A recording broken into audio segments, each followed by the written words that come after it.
can stop me. No. 'Cause I'm addicted to what you and I realize. Lead the way, I follow. No need to say where we are heading now, babe. I follow to the edge of it all. So tell your good night, 'cause I'll find no matter what. Yeah, susceptible now before the moment flies, before it flies.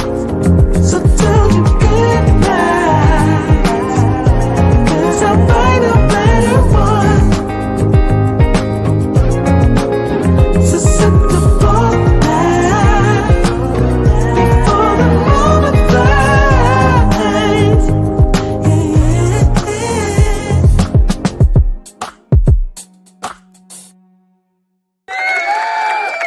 Shout out, shout out. It is a wonderful, wonderful Friday night here with Andre and Andre's Love Crossing Borders. Appreciate you guys being here, all 14 of you thus far. Tonight's topic is going to be a great one. This is an encouraging word for Black men. This has nothing to do with our Argentina brethren and their racism. It has nothing to do with the white brothers or our Latin brothers, but this is our moment in time. This is not an anti-sister rant or to introduce us to the snow bunnies. This is just Black being in a barbershop and in a pool hall or at an investment meeting, just having a conversation. There are amazing things that Black men have been doing over the last few years that we don't get credit for. We're going to talk about some of those things tonight. We're going to talk about, in other words, from 1960s all the way till now, the fall and the sudden rise of Black men.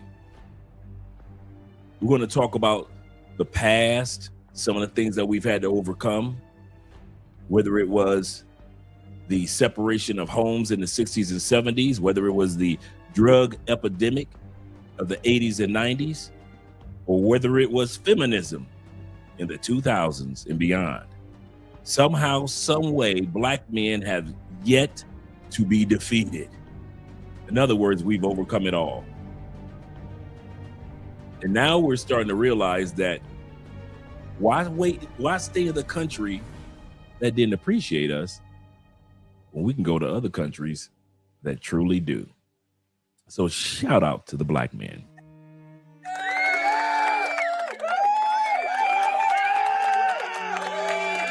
Let's get started with today's shout outs because I want to get directly to this show. I'm excited about this one. Yes, sir. Yes, sir. Let that beat hit you. I just love our intros. I really do. Friday night, some of you guys got paid. Some of you guys are just enjoying the Friday evening, hanging out with your boy, stacking the money that you do got for your next vacation. Starting tomorrow, we're going to be talking about the Petronio Alvarez Festival, which will be coming up in a couple weeks, as well as next week, they're going to be having the Rose Festival or the Flower Festival in Medellin, Colombia. Shout out to T-Mac, who was able to meet the mayor of Medellin today. Shout out to T-Mac. And all the things that all you guys are doing, all the positive things that men are doing over there in Medellin. Shout out to all you military men over there in Medellin, Colombia as well. Let's get started with our brother, Kenny Peoples. Good evening, Kitty. Salute to you, brother, by the way. He said, good evening, Andre. He said, I got lime and tortilla chips or Torelli chips or tortella chips. Hope I pronounced that correctly.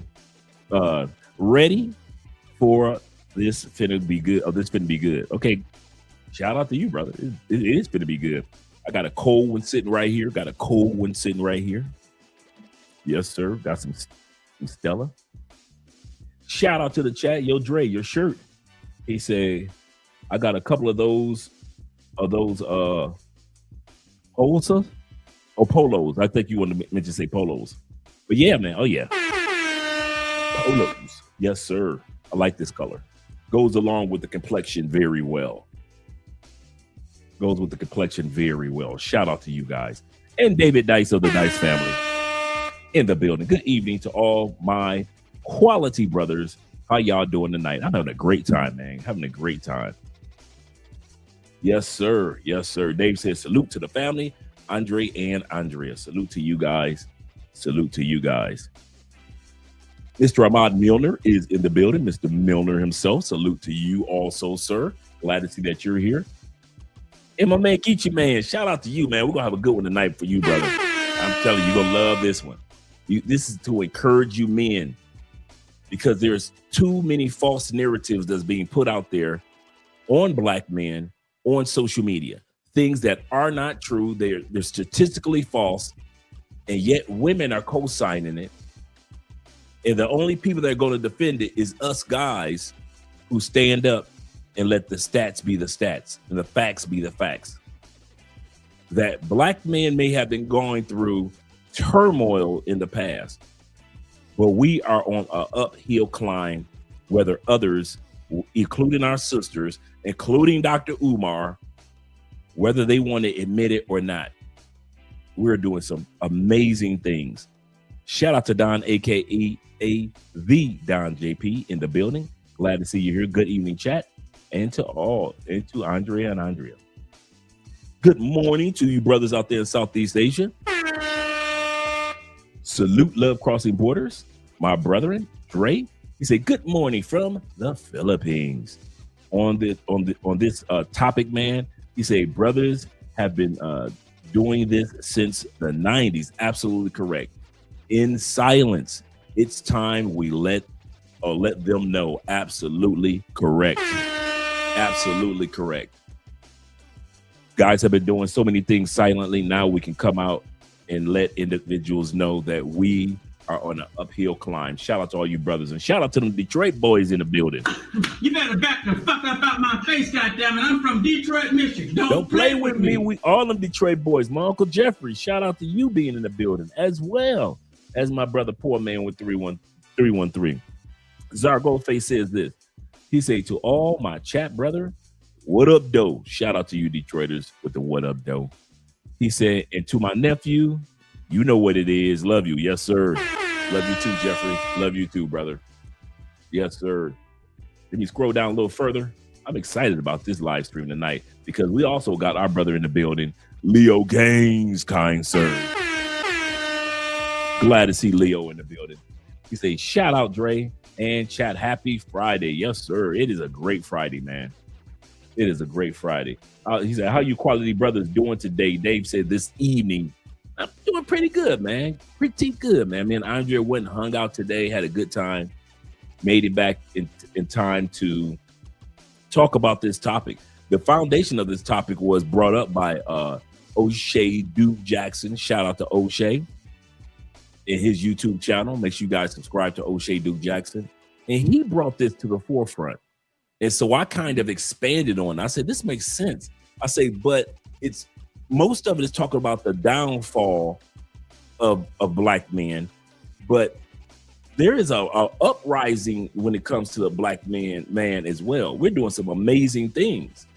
And so I kind of expanded on it, and we're going to do that tonight.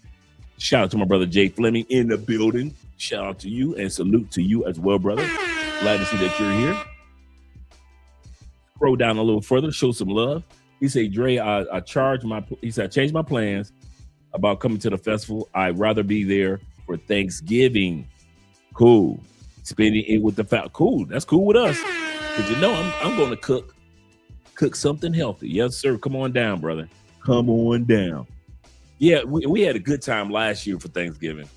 For all you guys that have never been to Cali, Colombia for Thanksgiving or Medellin, the Marriott, I don't know if they do it in Medellin, but I think it's global. the Marriott has a very nice Thanksgiving dinner.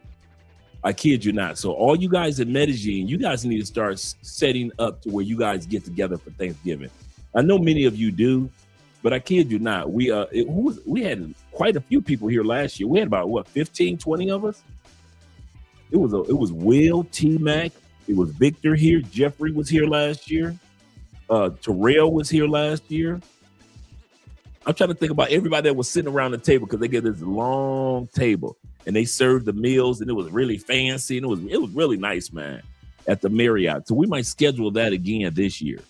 So anybody interested to come down to Cali, Colombia, or even Medellin, but to Cali, Colombia during Thanksgiving and you don't have anything else to do, come on down, man. We got your back. You can hang out with the family down here.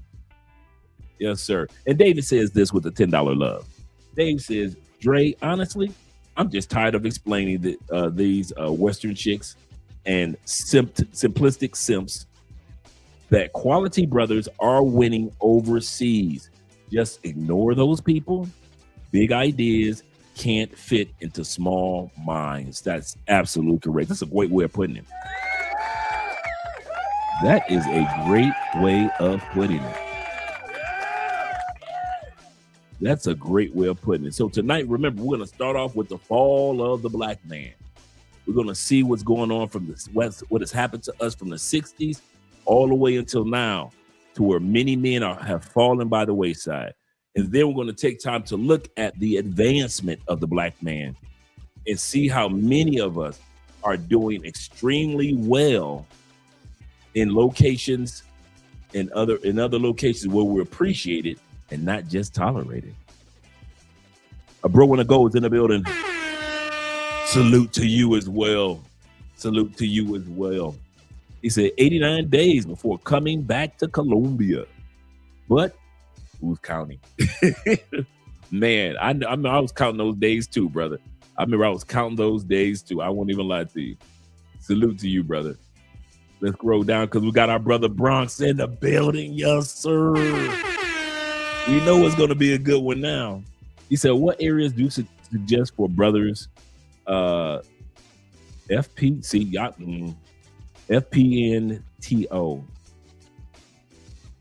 I don't know what that is. I don't know what FPNTO is.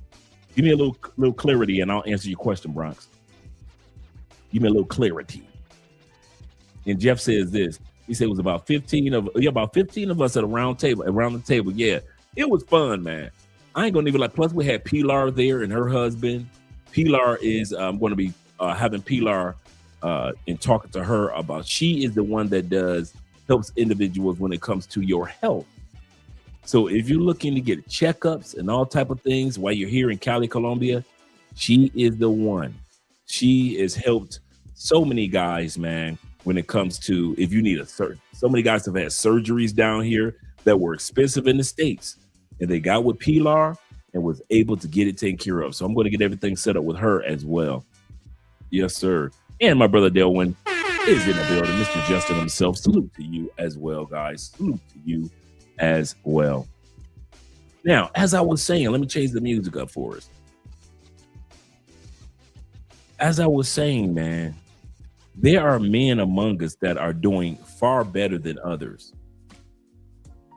For some of you that didn't get a chance to check out that Stephen A. Smith interview with him and his daughter, when his daughter said, I don't care how much money you give me, when you get old, I'm putting you in a nursing home. We're going to look at that tonight.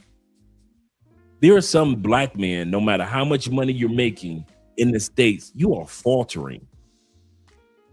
If my daughter told me that you are guaranteed to be in a nursing home when you die, if I was Stephen A. Smith and I was any of you dudes that heard something crazy like that, I would guarantee I would have a villa, probably in Mexico or Colombia or the Caribbean. I would have me a live-in nurse, and I'd be living my best life. And my kids, who was going to put me in a nursing home, no matter how much money I made and how much money I gave them, I wouldn't leave them a grand. I leave my money to a pet or a fundraiser before I left it to any of those ungrateful kids. There used to be a time where kids appreciated the father, appreciated the man in the family. Now, not so much, it seems. So we're going to look at how black men, no matter what's taking place in the United States, are still rising in other countries. Let's get ready to get started. Let me turn that music down a little bit, just one more.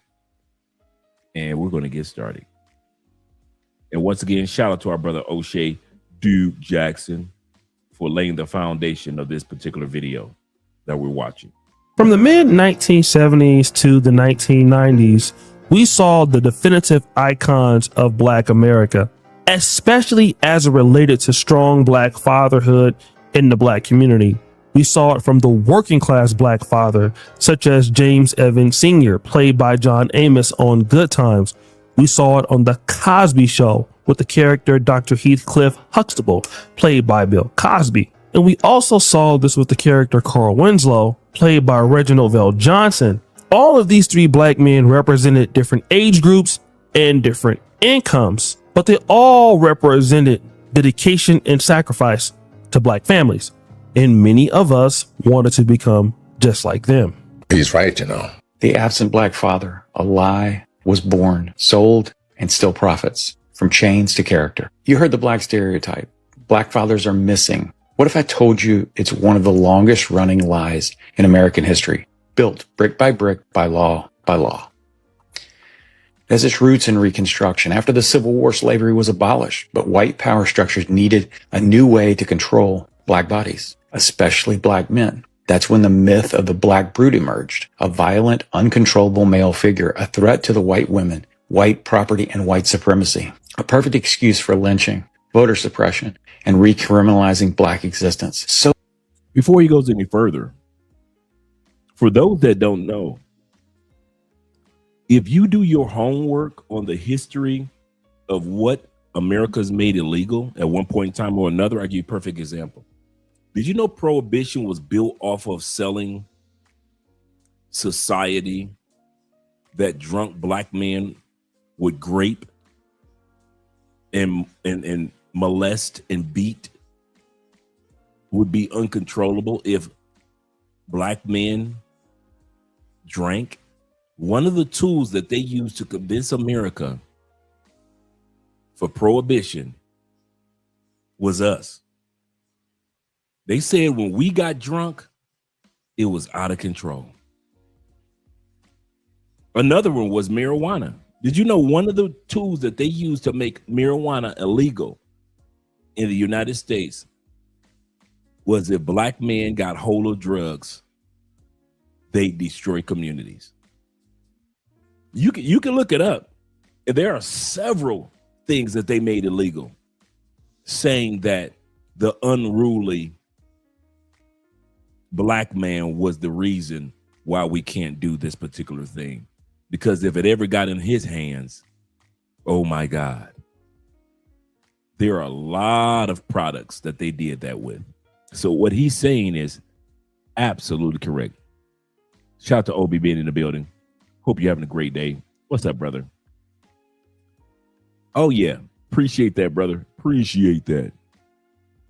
I look forward to it too, as well. So let's go back to the video.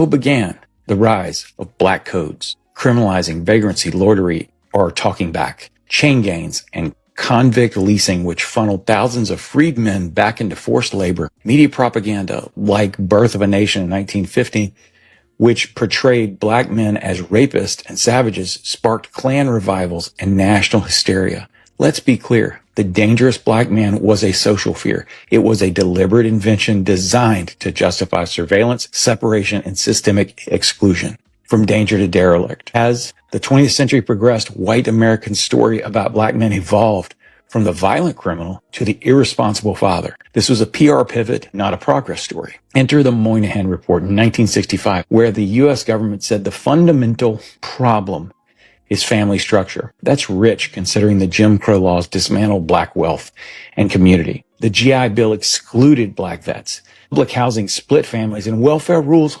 forced men out of the home to qualify. A lot of people outside of the military don't know that. A lot of people outside of the military do not know that black men were excluded in the 60s, 70s. I'm not even sure about the 80s of the GI Bill. All the benefits to be able to purchase a home, couldn't get that. The economic opportunity for schooling, couldn't get that. Take it from a college recruiter. I have never seen a black man or heard of a black man using the GI Bill, but I've had plenty of white students be able to come to me using the GI Bill benefits. Oh yeah, Simeon, by the way, guys, if you guys want a copy of this particular montage video that I put together, you guys know how I am. I always give them away.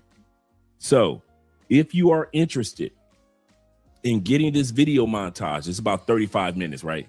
If you're interested in getting this video montage, shoot me I think I was somebody a video. I think I owe Kenny or somebody a video. But shoot me an email and I will get this video out to you guys. Shoot me an email, I'll get this video out to you, gentlemen, if you're interested in this particular montage. But yeah, they one of the reasons why the guys that came back from the wars and the guys that retired from the military who were black weren't able to advance and move into suburbs as readily as whites were when they came back from the war and came back and retired from the military, because black men, to a certain extent, were not allowed to use the GI Bill.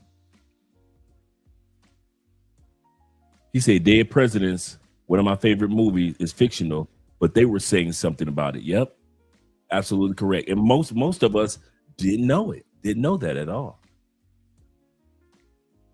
Let's continue on, gentlemen.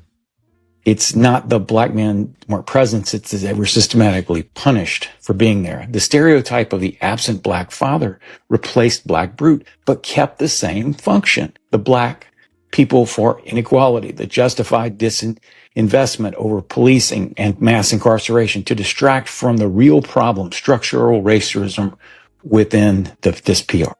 Let's look at 2013. The CDC study again, yes, the government one. Black dads are more likely than white and Hispanic dads to eat meals with their kids, help with homework, bathe and dress their kids, read to them, and yet the myth persists. Why? Because the lie is convenient. It absolves policymakers, it fuels TV crime dramas, and it lets racism dress up like a concern for children. This isn't about missing fathers. It's about missing accountability for systems that created this myth and the receipts that prove it. It's a lie. Black fathers get a bad rap. We can be everything to our children and still have to face the world, as if our roles in our families and communities haven't survived slavery, convict leasing, lynchings, the war on drugs, the 1 in 3 black men who have been through the carceral system. And yet black fatherhood still thrives. Because the stats simply don't stand up to the myth. Daddy. Majority of black fathers, they live with their children, even when they're not with the mother. And according to a 2013 CDC report, black dads, whether they live with their children or not, are more actively involved in their children's lives than any other race. We are more likely to provide physical care, bathing, changing diapers, and feeding them, reading to them and helping with their homework, and asking about their days. And if you think black men are just making up these stories, skewed data, in 2008 and 2018 surveys of mothers, we learned that for fathers who don't live with their kids, black fathers were the most involved of any other race. So to all my black dads, we don't just exist in 90s sitcoms. We really out here, whether the media is reporting on it or not. And I want you to know I see you, brother. And you're doing a good job. Now, my mother went to college in the 60s, and I was a product of the 90s. And so many of us young black men who were involved in church wanted to also get married and make our communities proud. At this particular time, a lot of young black men still wanted the respect of the black community, but that was in the 90s. So the question is, what changed? Fast forward. A few days ago, Stephen A. Smith had his daughter Samantha on the show. And this happens from time to time. But this conversation is what got people talking. And then when I'm older and I have nothing. Nursing home. And I need you to take care of me. Nursing home. You can't do that. Nursing You're not home. going to do that. 2 words, Dad. Nursing home. So you put your dad in a nursing home. Nursing home. You need to find me my own house. You really are on drugs. You need to find me an Amex card. You need to find me more clothes. You know what I mean? Like, there's so much to build. Like how you said, you're still going up. We can go up together. This doesn't have to be a you thing. It can be a we thing. And then when I'm older and I have nothing. Nursing home. And I need you to take care of me. Nursing home. You can't do that. Nursing You're not going to do that. 2 words, Dad. Nursing home. So you put your dad in a nursing home. Nursing home. Well, what else would I do? Take care of you myself? How about that? Or put me in your home and have 24-hour nursing assistant. In my house? Yeah, why not? With my kids? And my car? And my husband? And my pool? And my guest room? I'm just your dad. Exactly. The one that made it all possible. I would love you from a distance, Dad. You know I love you from a distance. We better that way. You my heart, though. Can we leave now? Can you just say goodbye to the audience? Because I'm done. I'm done with this. I had a great time here with you guys. You know, as always, it really matters that we get to spend this time together. I would love to come back soon, so make sure that you spam the comments, find his email, spam that too. Get me back on. By the way, why does it say official Samantha A. Smith? Thank you so much for bringing that up. That's so selfless of you. That's my Instagram. You guys should go drop a follow. Hold it. Why does it have to be official? Why could it just say Samantha A. Smith? Because when I saw your username and yours was just Stephen A. Smith, I was like, that's basic. I need to do official so they know I'm not here to play like you are. I had a great time here today, you guys. I really, clock it. Go ahead real quick. Clock it. Clock it. You guys, I had such a good time here today. I love spending time with you all. So does my dad. Thank you guys for taking care of him while I'm gone. But I'm here. Let me know if you guys want to see more. Let me know what you guys want to see. Let me know if I should start my own podcast. Let me know if I should crash his more. I think that there's even more to talk about. Are you asleep while I'm talking? Are you asleep while I'm talking? I'm wide awake. Dad, like, the levels of disrespect that I experience in this relationship are like unfathomable, truly. It's been great, you guys. Have a wonderful rest of your day. As we all know, the hairline is only receding as time goes on. Keep giving him money. We're going to get to Turkey soon. I really do believe in us and I believe in him. I love you, Dad. Thank you so much for having me on, or you should thank me for having you on my show. And it's been a really great experience. I love you all, and yeah.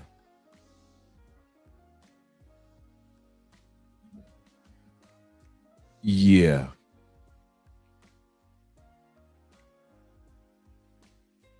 Yeah.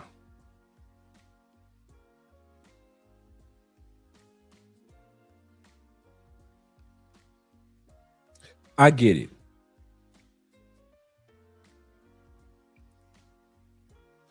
Stephen, like the brother said, Stephen A. Smith cut off his father, not realizing the day will come where he'll be cut off by his daughters.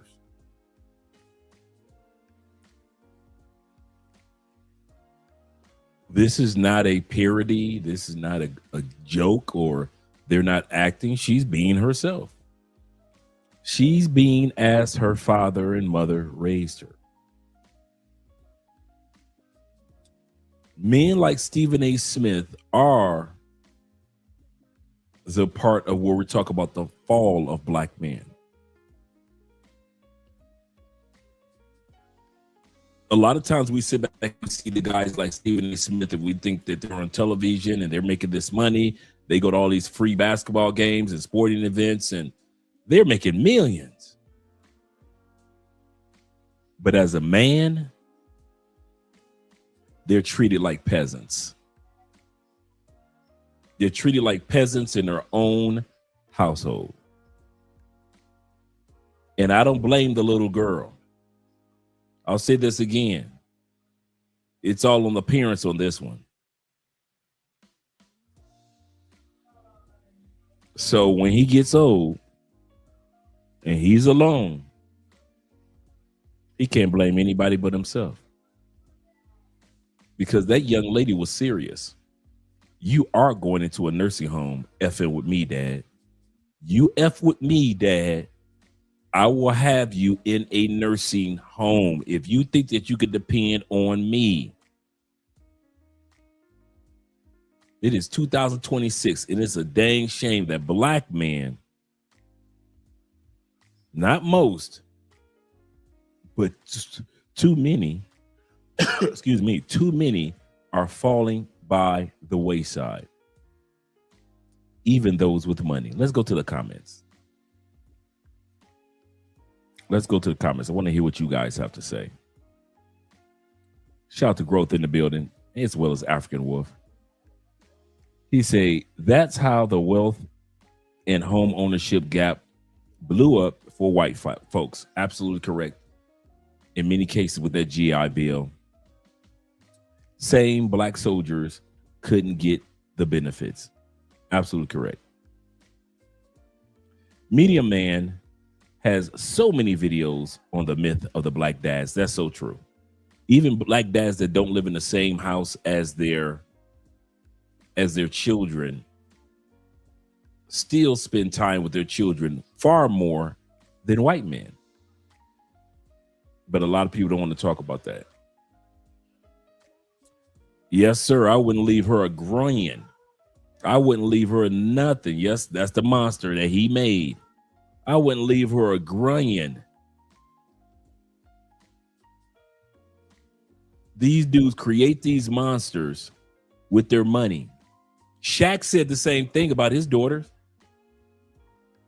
I remember watching I wish I would have put it in here in this clip. Shaq said that I know that I've created monsters. I know I've ruined my daughters' relationship lives by spoiling them and making them into daddy's little girls instead of making them into wives or women that could stand on their own 2 feet. Shaq said, I know that I have ruined my daughter, or I think it said daughter or daughters. A lot of men know how to make the money, but they do not how to make a family. They do not know how to build a community. Building a community does not mean donate millions or be able to accomplish millions. All that is great. But if you can't accomplish raising a proper person for society, let's be honest. Okay, here we go. That man's daughter gonna get ran through. No offense, Stephen A. All you did was set your daughter up to get ran through. She gonna be some bitter older chick with some money, and a lot of dudes that come from the same thing gonna run through your daughter. Like when you like with the scene we saw or going to see with LeBron's son. LeBron's son is running through your daughter right now. Right now, one of LeBron's boys is running, got your daughter bent over, ass up. Your child, bruh. What are you thinking? These are, bruh. And I'll even put in allegedly, because this is not a put down to the young lady. This is a put down of the father. Black male fathers got to step our game up, bruh. We got to step our game up. We cannot let our children go out like this just because we got money. Let's continue on. The brother said the truth said is just. Absolutely. She said it. So if it happens, he can't get mad. The African Wolf is in the building. My favorite YouTube name. He say, and all got kids just like that too. Excuse me. And y'all got kids just like that too. That's sad. That's sad. Since the entitlement of these kids, because this is what it is with black men. Y'all ready? Here's our problem. We didn't have. And so when we finally got, we thought we were going to have our children experience what we would have wanted to experience as kids. We wanted our kids to experience what our childhood would have been if our parents had money. The only difference is we are different from our parents. Yes, we have more money than our parents, but we don't have the more morals than our parents. See, our parents may not have had a lot of money, but they had a lot more morals than we had. Our parents knew how to say no. They knew how to say yes. Parents of today, they don't know how to say no. And so they develop these type of monsters. Ironically, Stephen A. Father cut his father off, so the fruit don't fall far from the tree. Dave says this. Hold on. That ungrateful brat said that she would put her father in a home. Disgusting. Brother, I used to work in the nursing home. I'm telling you, black people and white people put their people in nursing homes and never come back. And I'm telling you something, you know who does it the most? Y'all ready? Black people and white people with money. Let y'all make over $80,000 a year.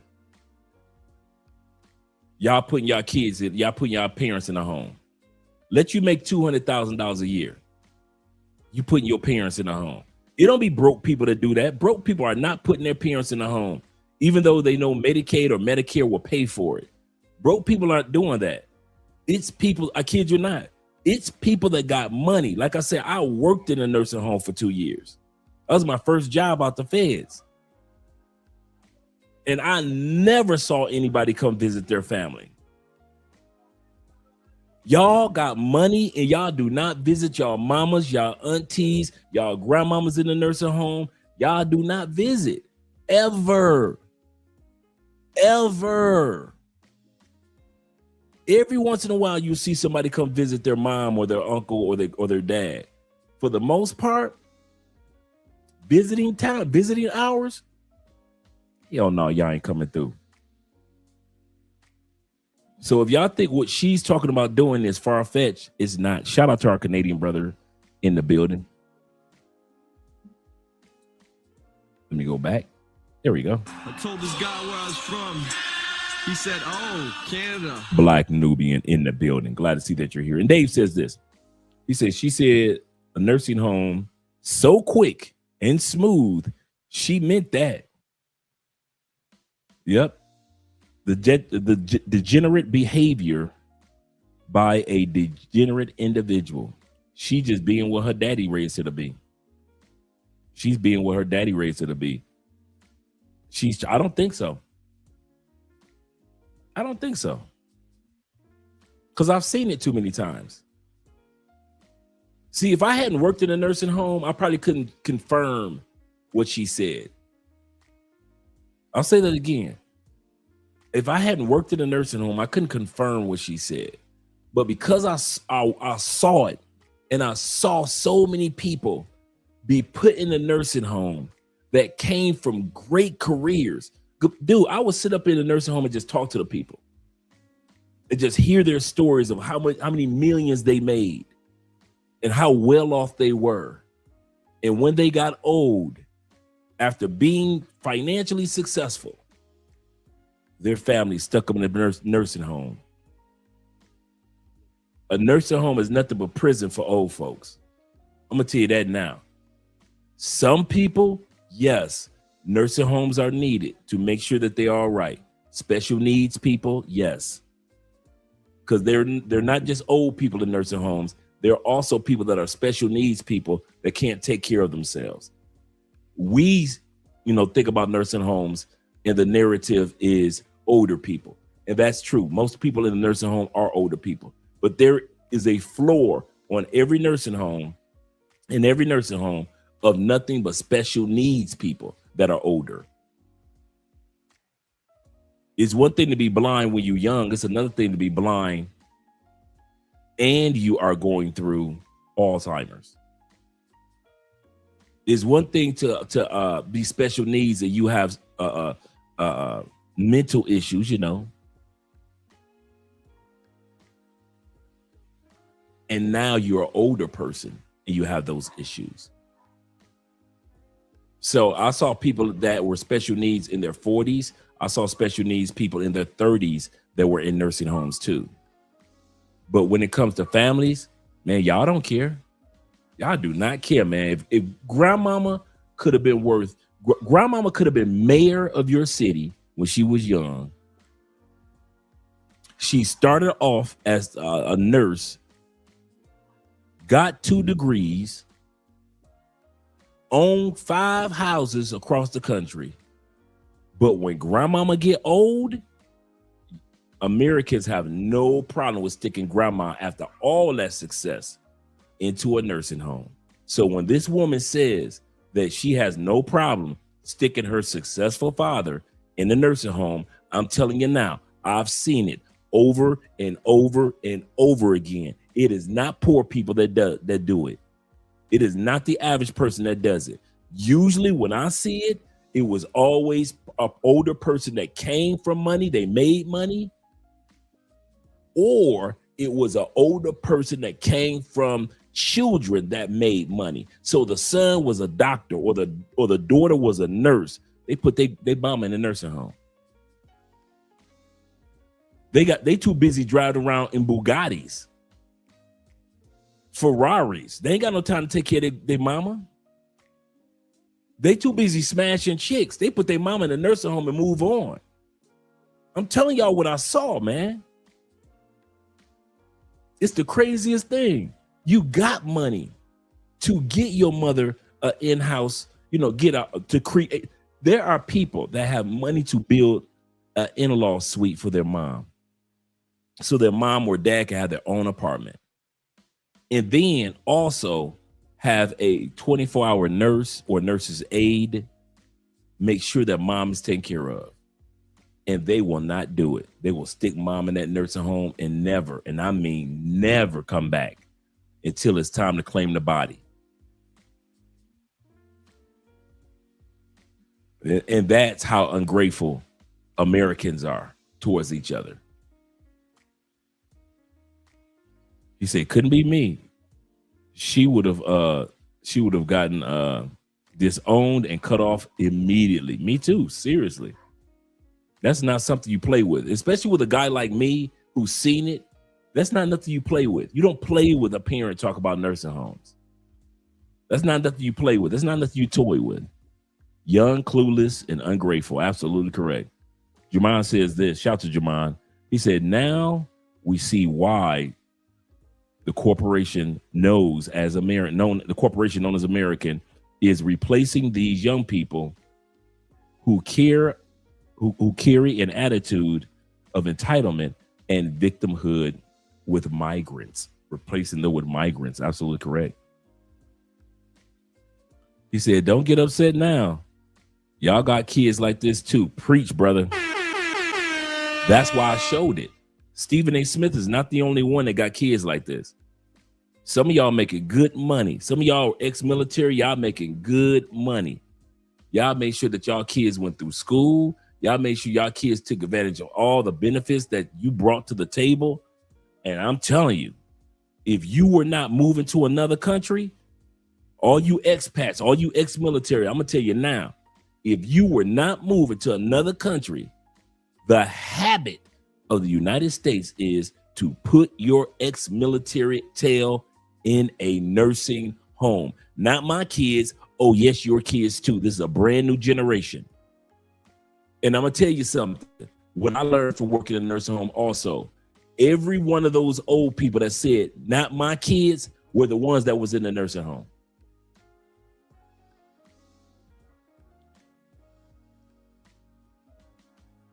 Every one of those old people could not believe that their kids stuck them in a nursing home. Every single one of them. See how I knew my job was I was fresh out of prison, and so it was my job to go from floor to floor and get the food trays. So I'm on every floor. I'm passing every room. I'm seeing what's going on. I'm seeing old white women, older black women, old black men, old Latin men. I talked to them. Ain't nobody there to talk to them.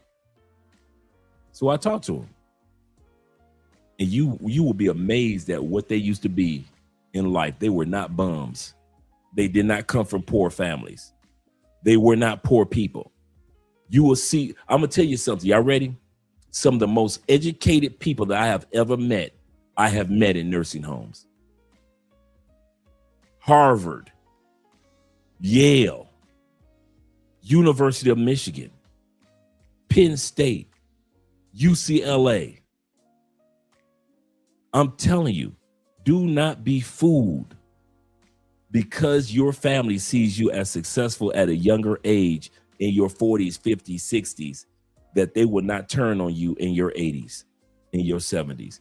That's one of the, I'm gonna tell you something for real. Y'all ready? That's one of the reasons why I'm such an advocate for taking care of your health as you age. We looked at that yesterday of the bone density of a person that's in their 70s that doesn't exercise compared to the bone density and the muscle density of a person in their 70s that does exercise. I don't care how well your kids treat you while you 40, 50, 60. I don't care how well your kids treat you while you 35 and they're bouncing on your knee. This is a new generation of young people. And I am here to tell you, take care of your health. Or if you are not going to take care of your health, at least go to a country where you can afford to have people take care of your health for you. Because you know it's too expensive to do it in the United States. You know in the United States that you got to either choose between medication or your meal when you're an older person. Let's be real. Everybody doesn't have a pension. Everybody doesn't have a retirement fund. Or everybody doesn't have Social Security that's going to take care of everything. And they've already said by 2035, Social Security is going to drop down by 25% if this Congress doesn't do anything about it. And it looks like they aren't, because the Social Security Trust Fund is running out of money. And it's been like that for the last 7 years. So if you think that you're going to sit in the United States as an elderly person and live out your best years, United States ain't never been known as a country for older people. Ever. Ever. Ever. It's a country where you make your money and you get the hell up out of there. Well, I want to see my grandkids. Go back and visit them. You really want to see them grandkids? You better go back and visit them. You live in an era where you can video chat your grandkids every single day. You ain't got no excuse for not living in another country in your older years. I want to see my grandkids every day. Well, you can see them every day by video chat. You could go home 3 times a year and you don't have to go broke. But if you think that you gonna make money in the United States and you will not get stuck in a nursing home, okay. I'm not black, I'm OJ. Okay. Shout out to Kofi in the building. He said, my cousin was a nurse for an old white lady in a nursing home. The lady's kids dropped her off and barely came back, even on holidays. When the white lady died, she left my cousin a bag and her house. I wouldn't deny that. I would do the same thing. If my family deserted me, I would leave the finances to the person that took care of me on my deathbed. Yes, I would. Shout out to you, brother, for that story. Thank you for sharing that story. Thank you for sharing that story. He said, ain't no way she's speaking like that at the house. It's a performance. So y'all think. Okay, let me ask you this. Why would he do that? Why would Stephen A. Smith, who already has the bag, he's not some dude that's like, I need the money to go viral. I need the video to go viral so I can make money. This is not the first time this young lady has talked like this on the show. If you follow his daughters, then you know that this is not an act. If you follow Stephen A. Smith's daughters and how they act in real life, you would know this is not an act. The reason why y'all, I'm gonna tell y'all something. Y'all ready, black men? Here we go. The reason why y'all want it to be an act, because you would hope that your kids does not do that. They won't do that to you. That's why you want this to be an act. That's why you want this to be a parody or a prank. Because you want to believe that in real life, people don't do this. And I'm telling you, I worked in this field. I'm not telling you something that I heard or a rumor. I worked in a nursing home. I saw what people do to their children, what children do to their parents, and successful parents. I rarely saw people that only had that had a decent house, they was broke, and they put their grandmama in a nursing home. Nope, they kept their grandmama right in their house with them.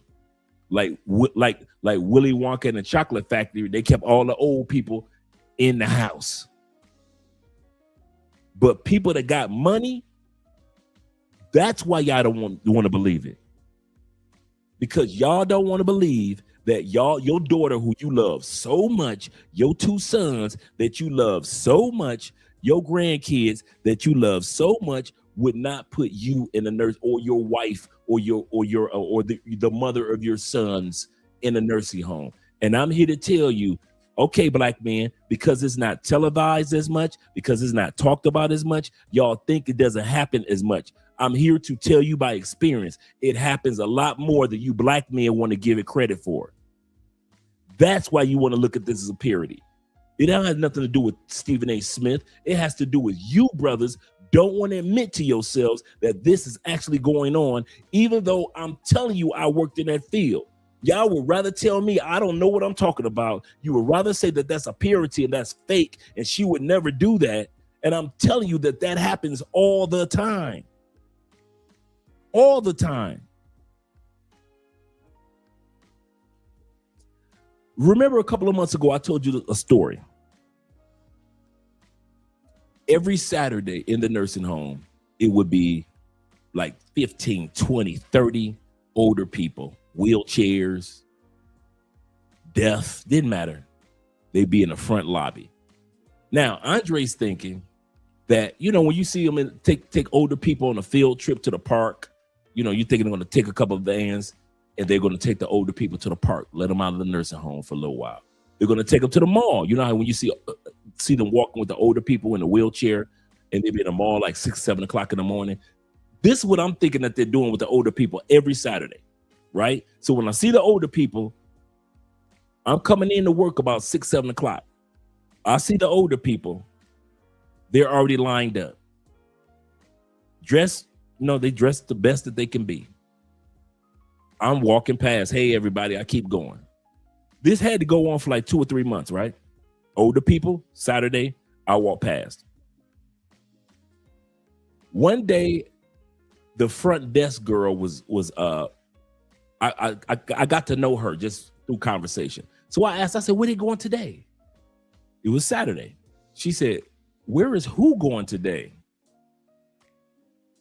I say, all the people that stand in here. I said, they're here every weekend. I said, I thought they take them on a field trip I see the bands out front. I say, so they take them on a field trip, right? She said, Dre, what are you talking about? I say, all these old people are here every Saturday. They're dressed. They're ready to go. I said, they got the vans out front. I said, usually when I'm in the mall, I see older people being pushed by nurses in the mall early in the morning. I said, she said, Andre, and she lowered her voice. She said, they don't go on field trips. They don't go on field trips. What are you talking about? Andre, these people get dressed every Saturday hoping to get a visit from one family member or friend before they die. Every Saturday.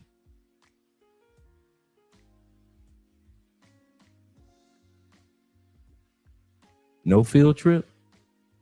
No field trip.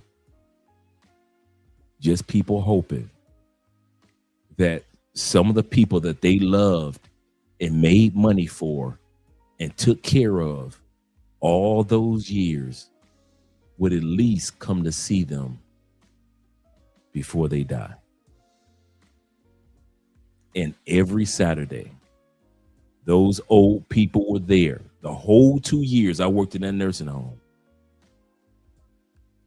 And every Saturday, nobody showed up. And those old people were there from 6 o'clock in the morning till when visiting hours were over at 6 o'clock in the evening. They only left to go eat and they came right back to that front lobby. So when I tell y'all that the only reason that y'all want this to be fake with Stephen A. Smith and his daughter is because that you hope that that she doesn't do it to him, because you wouldn't want nobody to do that to you. That's why y'all think it's fake. Let's go back to the video.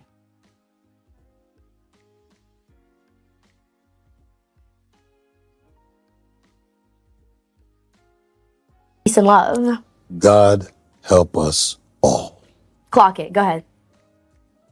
I can't. Bye.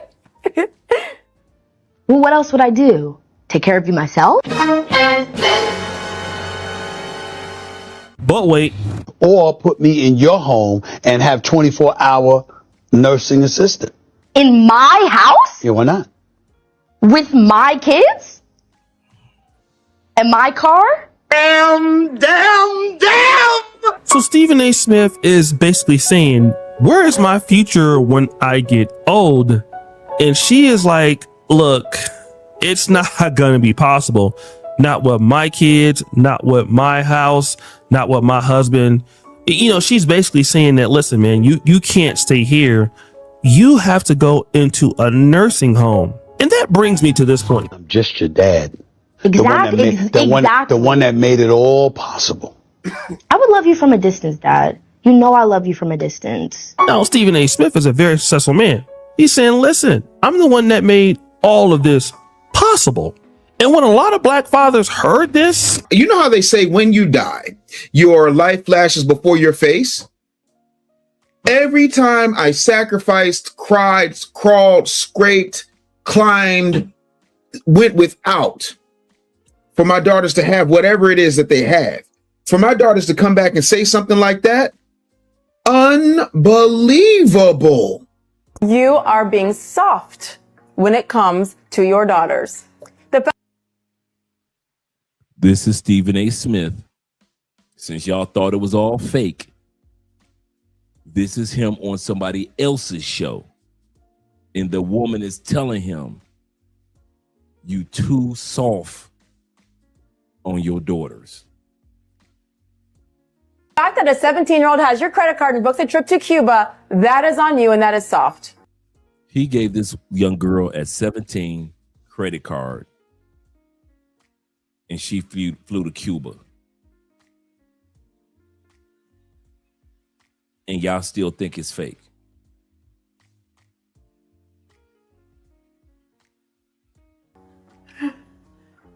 I'm sorry. I don't understand. What are you teaching them? Daddy worked hard. Here you go. I could cancel the trip. I just did it. Correct. Because They deserved it. How do they deserve it? Because they did their job and got an A? That's their job. It is their job. I totally agree with that.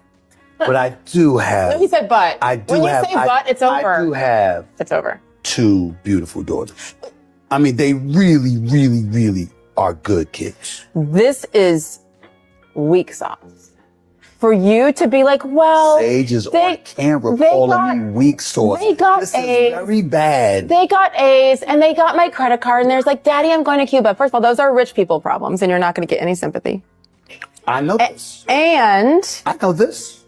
They have got you wrapped. Like both your pinkies, just cut them off. Not when they misbehave and not when they act up. What does misbehave mean? This should be interesting. You disobey your dad. You're saying you don't handle your responsibilities, whatever they may be. You don't follow instructions. Dad does not tolerate that. This is not a democracy. I am the law. The problem is once he's trying to clean it up. He's trying to clean it up. There is most of us men, successful or not, there is no way in hell you're going to let your daughter at 17 years old go to Cuba. As an adult, cool. I've been to Cuba. It's safe. It's really safe and it's really nice. Got news for you. My 17-year-old child is too young to experience what a mature adult will experience and understand that if anything happens. Secondly, my child is not going to get my card and just go off to Cuba. Here's the problem. Y'all ready? This is how dumb Stephen A. Smith is in this scenario. Y'all ready? You can't even use an American credit card in Cuba.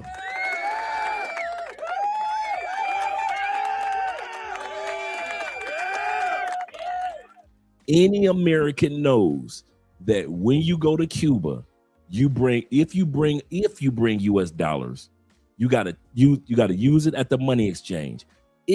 Because Cuba and America don't get along like that. If you ever want to go to a country where the US dollar is trash, it means nothing, it's less than monopoly money, go to Cuba. And anybody that's ever been to Cuba will tell you American dollar means nothing. Literally nothing. So you exchange your US dollars at the money exchange or at the airport. They have special dollars for tourists. Average Cubans have their dollars and they have tourist dollars. So that's how much now, if you are in the States, and this is the hookup I'm giving y'all, if you are in the States and you plan on going to Cuba, exchange your Cuban dollars your American dollars for Canadian dollars. If you're from Canada, your credit cards and your money is worth gold. Gold, I say. Them Canadians was walking around, you couldn't tell them Canadians nothing. They didn't have to go to a money exchange. They was good. They didn't have to worry about their credit cards. They were good. Go ahead. I know several dudes that got their credit cards locked up. You know who warned me about this before me and Andre went to Cuba? Flyboy Way. Shout out to Flyboy. Flyboy, because it was Taylor Made Dreams went first. Then a couple months later, Ace Live went. Then Flyboy Way went. So I went out, reached out to Flyboy Way and got a little bit of consultation information. And he said, bruh, I used my bank card in Cuba one time. The banks in the United States locked my bank account up. He said I had to fill out this special documents and these forms. I had to get notaries and everything to get my credit card and my bank account back on track. He said it took him weeks once he got back to the United States. He said from using my credit card or my bank card in the United States, in Cuba, one time. Fortunately for me and Andrea, all our stuff for the most part is Colombian based. So we're good. But I'm telling you, when we got to Cuba, if you ain't had Canadian dollars, you're America. I've never seen a country where American dollars is zero. You might as well tear it up and throw it on the ground. That's how American dollars are in Cuba. So for Stephen A. Jackson to be foolish enough to give his credit card to his daughter to go to Cuba, I'm like, man, this dude is stupid on a whole nother level. Why he's sitting up there trying to criticize LeBron and Bronny, your son is not good enough for the league.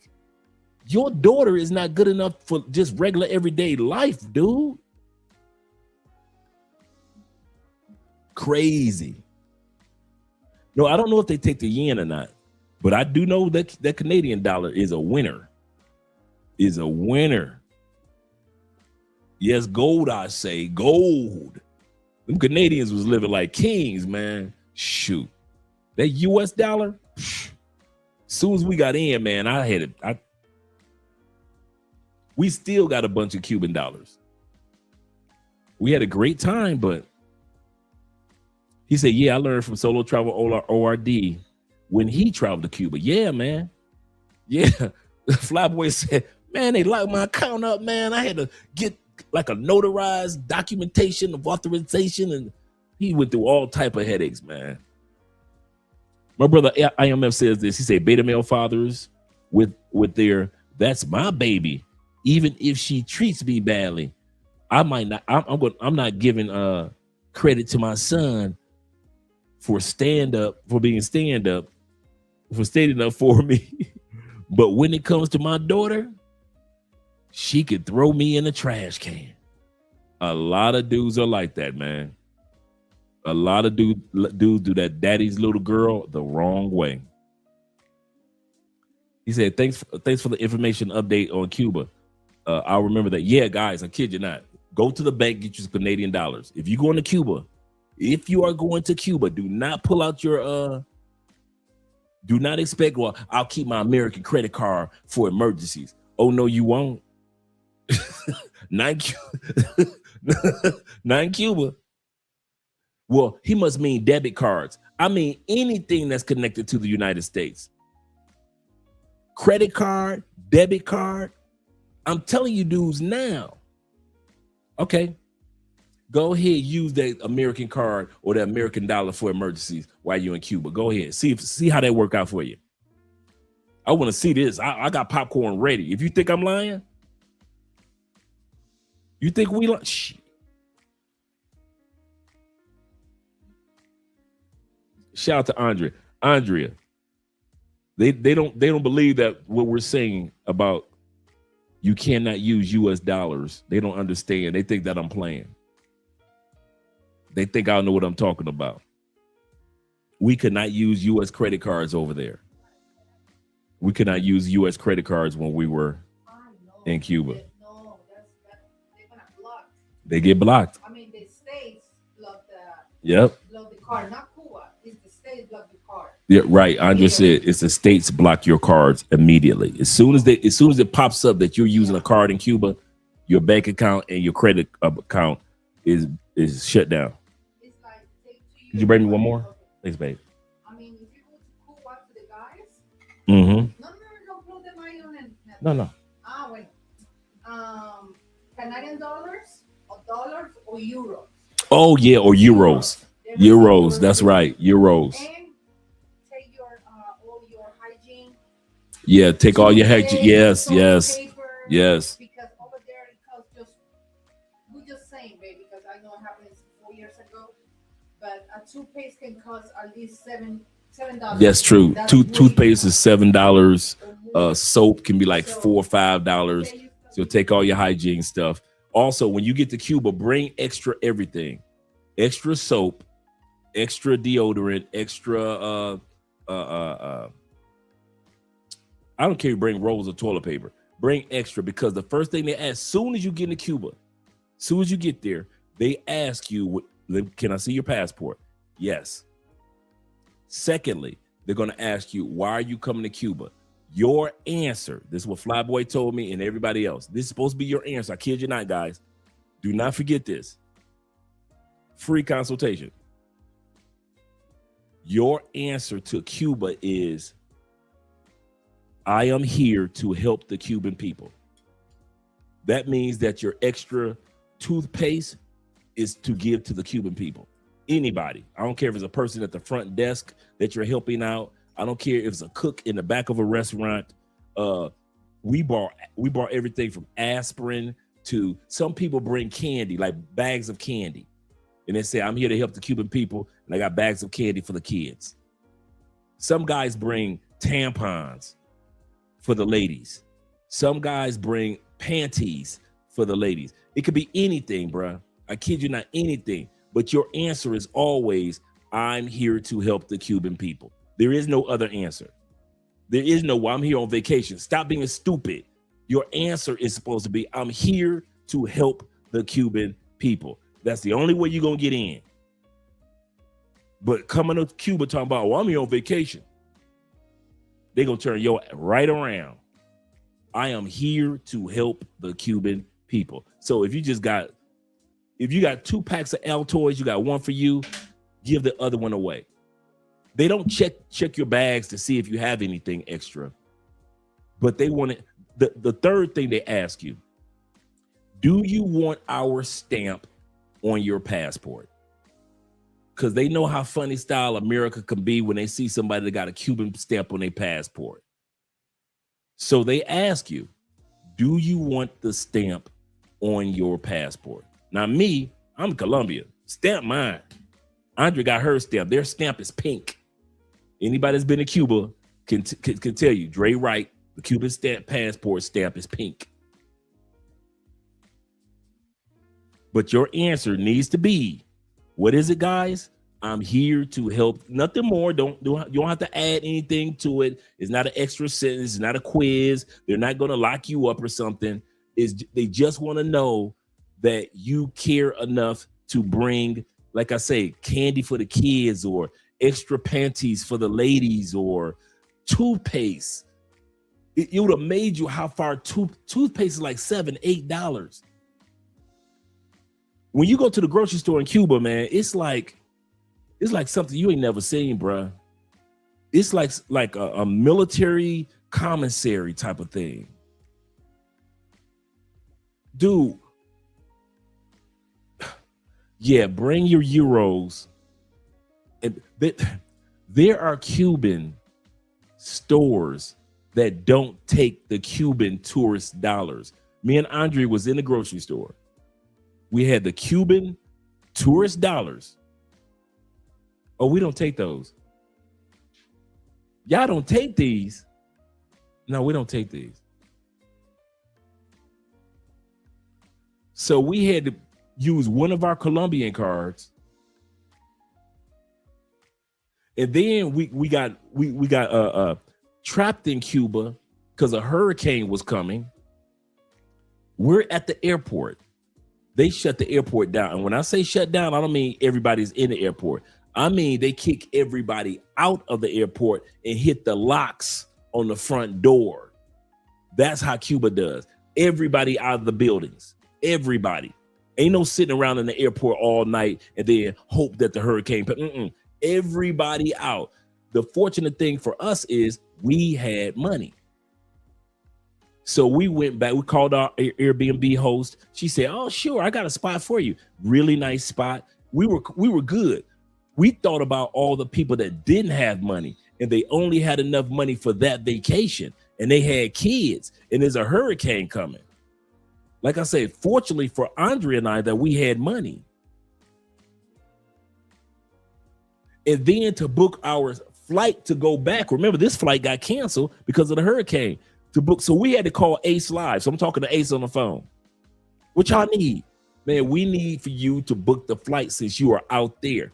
We couldn't use Wi-Fi to book a flight through Cuba. There is no Cuban Airlines where you book no.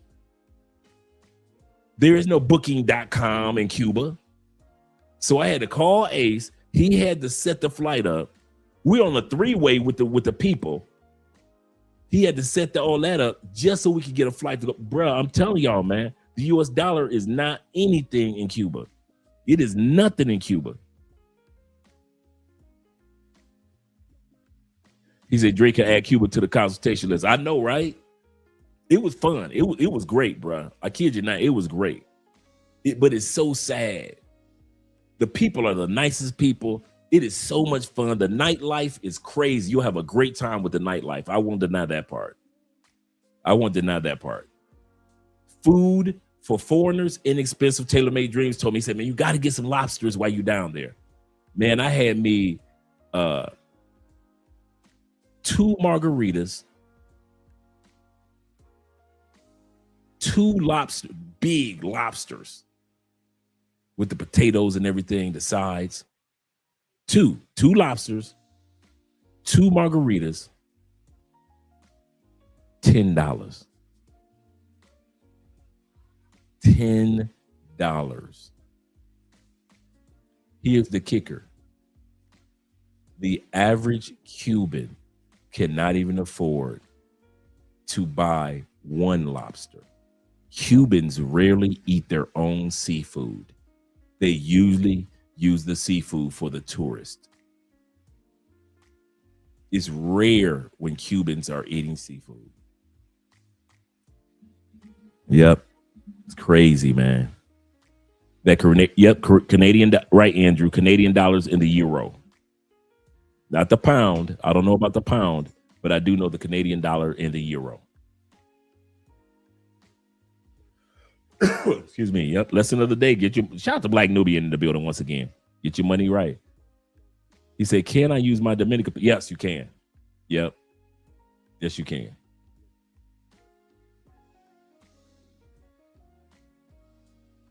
He said, is that like, he said, is that a problem? Because I like Japan. I didn't get that part. Obi, I didn't get that part.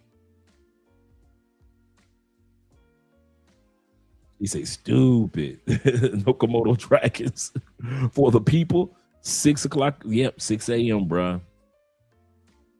Being arrested trying to smuggle Komodo. What? You kidding me? That's crazy. He said that's is hilarious. In Caribbeans and Latin America, tourists seeing a hurricane 1 week away as island tours like that hurricane better know not to come over here, man. The hurricane came. Yeah, Canadian credit cards good and Euro cards good. Yes. It works with the Canadian credit cards work and Euro dollars work with the and Canadian dollars work at their money exchange, as well as you can use in their businesses. But you could not use American dollars and you could not use American cards at all. Don't even think about it. And I know some of y'all gonna sit back and say, I don't know what I'm talking about, and you gonna get your butt to Cuba. And you gonna be mad, bro. You gonna be mad. They do not use you might as well put acid on the American dollar, because nobody's gonna touch that, man. You can't even exchange it. You know, I like here in Colombia, you can give a Colombian taxi driver $20 USD and he could go and exchange it. Ain't no exchanging here, exchanging the Cuba with the US dollar. You don't want that, bruh. It's crazy. Shout out to user in the building. He say, do you have any more Cuba or travel video or travel stories you'll be willing to share? Oh yeah. I'll actually be dropping some Cuban videos as well. I could drop some of those also in the Patreon. Shout out to you, brother, with the super chats. Appreciate you. Really do. Yeah. Kid you not, man. When we were there, Cuba set up. Let's talk about Cuba for a split second. Cuba is set up with Taylor-Made Dream said this. He said, Dre, there's the line and the no line. I said, the line and the no line. He said, there's the line people and the no line people. And there's a difference. And I said, okay, what are you talking about? Until I got there, I didn't understand it. Now I get it. The average Cuban only makes $30 a month. I'll say this again. The average Cuban only makes, I don't care what you're doing, doctor, lawyer, Indian chief, $30 a month. Why? Because it's set up to the government, where the government provides everything. So everybody is even keeled. Here's the problem.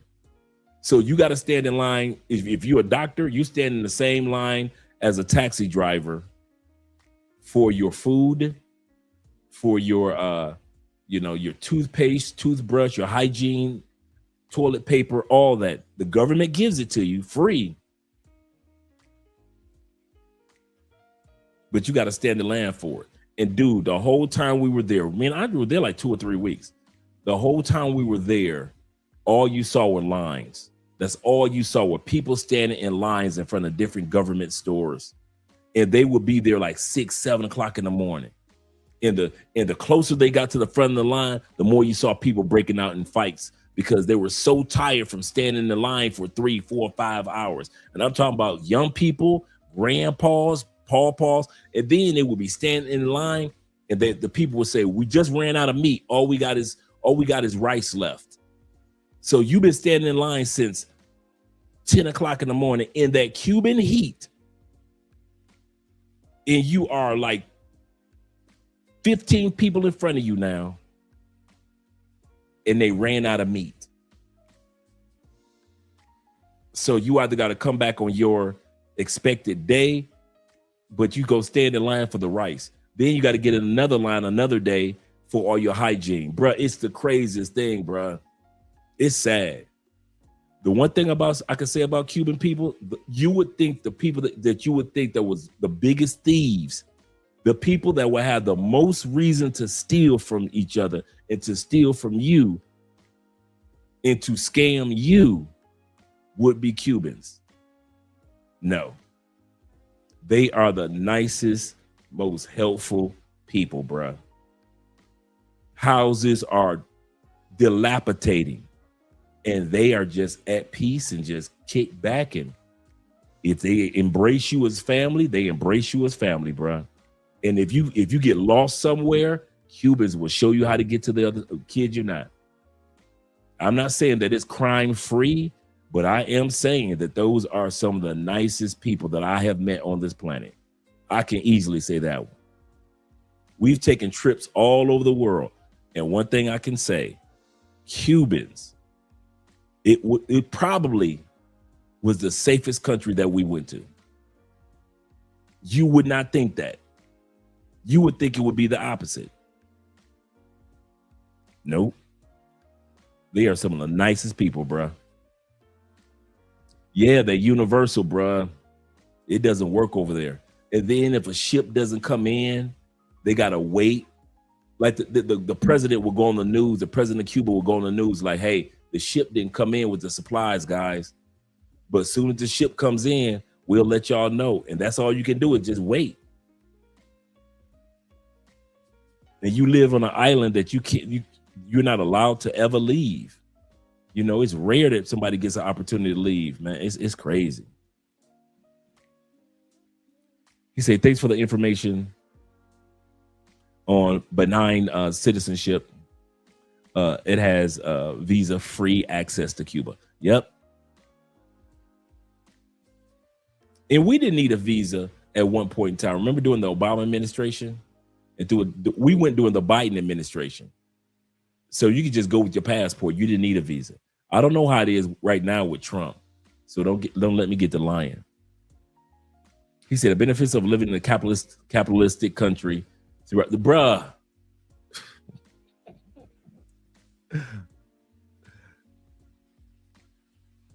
I didn't have to finish your statement, brother. When me and Andrea got to the airport in Bogota to see food. You know how airport food is, you know, like restaurants and all that. To see real restaurants after being 3 weeks on an island, and to see food with colorful packages and bruh, me and Andrea was at the airport. We knew we had a layover in Bogota. Brother, we just ate and ate and ate and ate and ate and ate. We just ate because we saw the food. My mother used to have a saying, you just eating with your eyes. You ain't hungry, you just eating with your eyes. We were eating with our eyes. I mean, we looking at the dessert menus. Let me get that. I want some of that, and I like to taste some of those too. I kid you not, brother. I kid you not. You appreciate what you have in a capitalistic country. Yep. When you are not in one, you start to realize, like, wow, you know what? Let me count my blessings. Let me count my blessings. He say, socially biased in communism is very unfortunate. Yeah, it is, man. They provide all the medical, some of the best doctors in the world are the Cuban doctors. A lot of the doctors here in Colombia come from Cuba. A lot of the teaching of the medical field in the United States, they often do field trips to Cuba to learn in the United States to learn Cuba's method of medical. And yet the doctors make less than taxi drivers. Oh, another thing, taxi drivers. Let me pull up some photos real quick. Another thing that you never realize in Cuba about taxi drivers is the fact that those classic cars that you see that's in Cuba all the time, those 1950, 1960 cars that you see all the time in Cuba, those are actually taxis. Those are nothing but average, everyday, regular taxis. I did not know that. You know, I see Cuba classic cars. You're thinking like, oh, wow, these are classic cars. And these are nothing but taxis. That's all they are. Let's do a screen share real quick. Let me pull this down. We're going to come back to our video in a second, gentlemen. I just wanted to share something with you guys. All right, let's show some photos. This brother here, this was our tour guide. This brother here, really good tour guide. He was a tour guide for Ace Live. He was a tour guide for Flyboy Way. He was a tour guide for Tailor Made Dreams, and he was our tour guide too. Really good brother, man. Really good brother. Speak fluent English. All these cars right here, these classic cars, nothing but taxis. Nothing but taxis, bruh. That's all it is. Nothing but taxis. Beautiful taxis. All the parts of the vehicles to keep the vehicles together, the paint jobs and everything, the Cuban people do. They build their own parts. If a part rusts, think about some of these cars are from the 60s and 70s. They can't get the parts shipped in. So they literally have to create their own parts, their own screws, their own everything.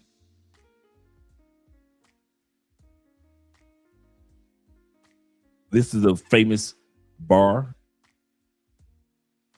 the Florida. All right, once again, guys, we have been at the Florinata. Yeah, that bar was packed too.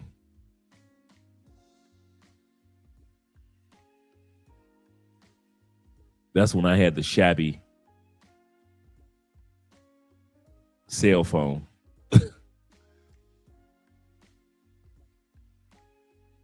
But yeah, we had a good time. Really good time in Cuba. Very beautiful. So all these cars, all these classic cars that you see, those are all taxis, just like the taxi cab. All those are taxis.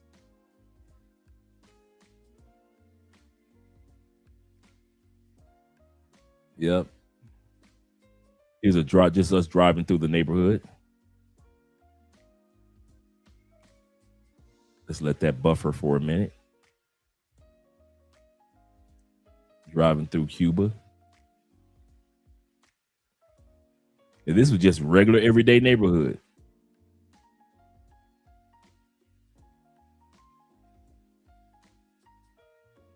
Yep.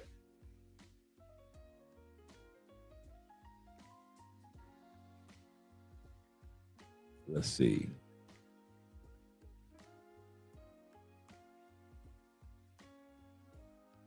Gas station right there.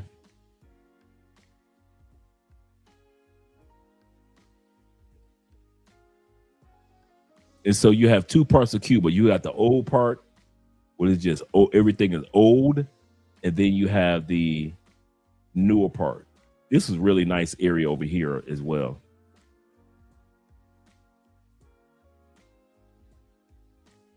You see old cars everywhere you go, because we started off in the beach area.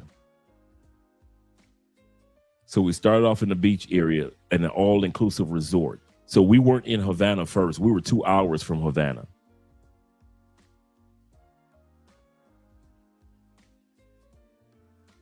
Okay, I dropped the phone for a reason, for some reason. But this is where we were in Cuba. So we're 2 hours from Havana right here.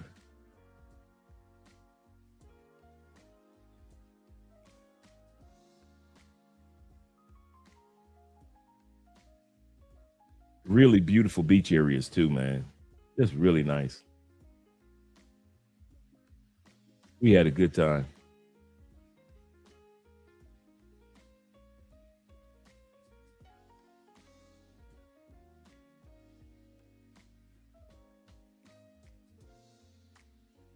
And just walking through the neighborhood in the evening.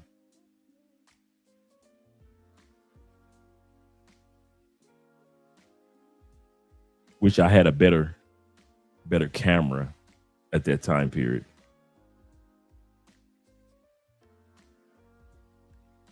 So it was safe to walk around at night.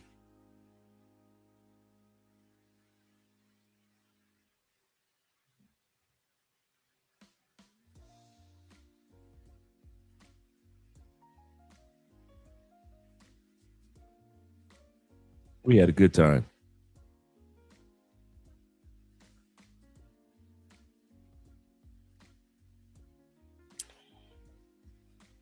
They had a live salsa band.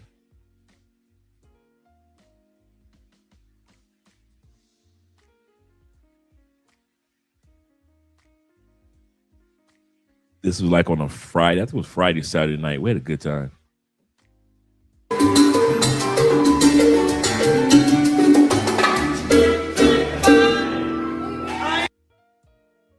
Yeah. So we had fun there. We had a really good time. This was the beach. This was the beach area in Cuba. This was 2 hours north of Havana. 2 hours north of Havana. We had a good time.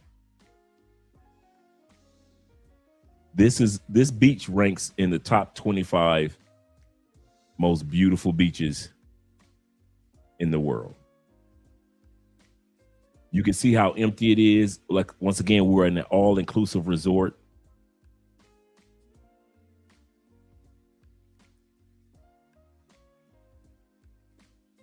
This one, I think we were just walking to the beach area at that time period.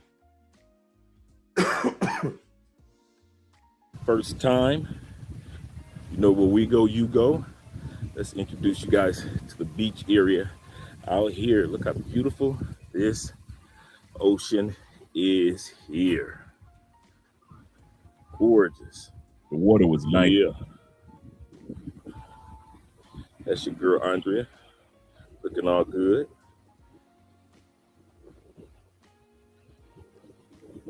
Give you guys a view of this whole coast. And this was right behind our resort. Once again, we went to Havana and went to an all-inclusive resort. Now remember, guys, I know it sounds a little windy, but we're out here. It's about 4:30, 5 o'clock right about now. You guys see where the sun is. Beautiful out here. And all these beach chairs come with the resort. So if a person's coming out here, they can enjoy it. Come out here and check out all this quiet. You notice this? Quiet. Not like Cartagena where you can actually hear the ocean. It's not like Cartagena when people are always begging for something or asking for something. It's just you And look, it's just us. It's just like having a giant beach, just a few people out here, not too many of us. And most of those people were Canadians. Most of those people we met were Canadians. So that's, you know, he said the cost of the all-inclusive. You know what? I forget how much the resort was. It wasn't expensive at all. And it included it included all the drinks, all the food.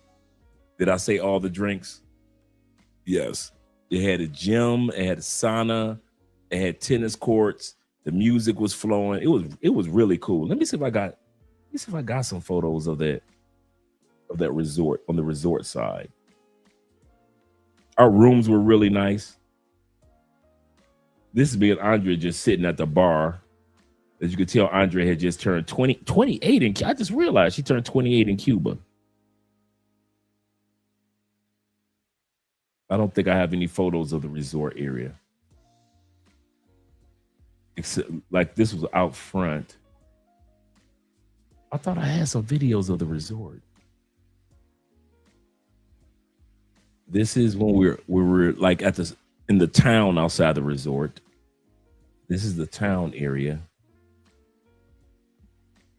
This is right out in front of the resort. This is when we were leaving. I thought I had some videos before then, because this is like halfway. This is like halfway to Havana. So we were like, all right, guys, it's your boy Andre, Love Crossing Borders. We're still in here in Cuba with your girl Andrea. I think the area that we're in is Bucaramanga, Bucaramanga. What? I don't know the name of that area. Matanzas. Oh, Matanzas. Matanzas. Matanzas. Yeah. Okay. And so the area that we're in is Matanzas, and we're going to continue to give you some footage from here, like we just said. We want to make sure that we give you some of the beaches here in Cuba, some of the city, and also some of the country life. This forest of trees, this desert of trees, and scenery, and classic cars behind us. Definitely, guys, we'll continue to give you those things. Once again, my name is Andre. My name is Sandra. And we are Love Crossing Borders. You guys already know where we go. You go. We out of here. We'll take some more spots. So, boy, I was a big boy back then. I was a big boy back then. He said, oh, man, I thought I blew it up so you guys could see it larger. My bad. So we went to Central Cuba, Northern Cuba, and Havana, kind of like in the Southern Cuba. No, Havana is in like the southern side. The beach areas is in the northern side. And then the central side, which I'm in right now, that is kind of like the farmers area. This is like when we went here. Let's see. Because we pulled over, our driver pulled over, and he knew about this area, but we didn't, of course. So he took us here. Let's let this process right here real quick. So he had taken us here, kind of like to stop to take a break and everything, and then that's when I recorded all that stuff, because it was really beautiful, man. Just beautiful mountain ranges. And when you think about Cuba, you do not think about mountain ranges. You don't think about farm area. You don't think about any of that. This is taking its time to buffer. Well, it's okay. Let's see here.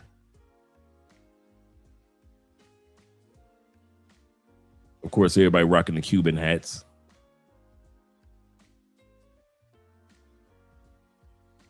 Yeah, this is taking its time to buffer, but it's okay.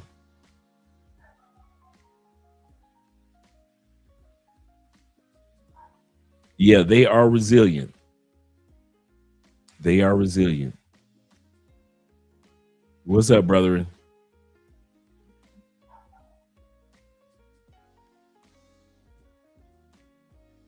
I didn't know. Oh, I knew that, but I didn't know anybody there that knew. So we drove from the northern side, which is the beaches, and we drove from there, and then that's how we ended up in Havana. That's how we ended up enjoying Havana. And so there we go, in central area of Havana. That's how we end up in the central area of Havana.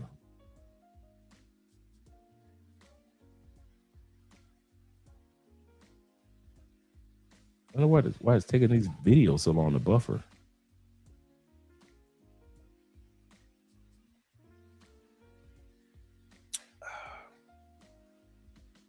Nice and cold. Well, it's okay. You guys get the gist of it.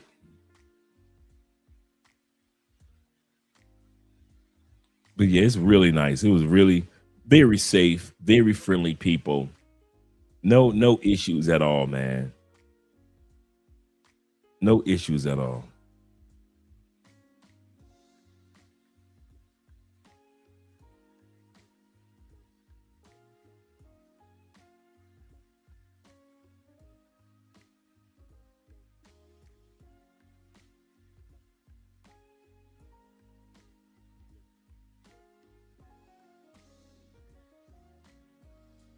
Oh, I guess that's not buffering either. Well, either way. We just want to give you guys a little bit of insight into our experience in Cuba. Let's get back to the video. Well, except for when they have my credit card and they can do what they want. Here's the problem. They do what I need them to do, and they conspire, Sage. When one is acting up, the other pulls them back and go like this. Come here, come here, come here. All you have to do is this. This will work. You'll calm down in a few hours, and we'll get them. This is what they do. This is what they do. They conspire and they plot, and they gang up on me. And it just gets to a point where it's like... You get weak and you say, fine, take it all. A clip of Stephen A. Smith's daughter, Samantha, and LeBron James's son, Bryce, has been making the rounds again online. And a clip of Stephen A. This is Stephen A. Smith's daughter with LeBron's daughter. So when y'all heard me say earlier that it's going down,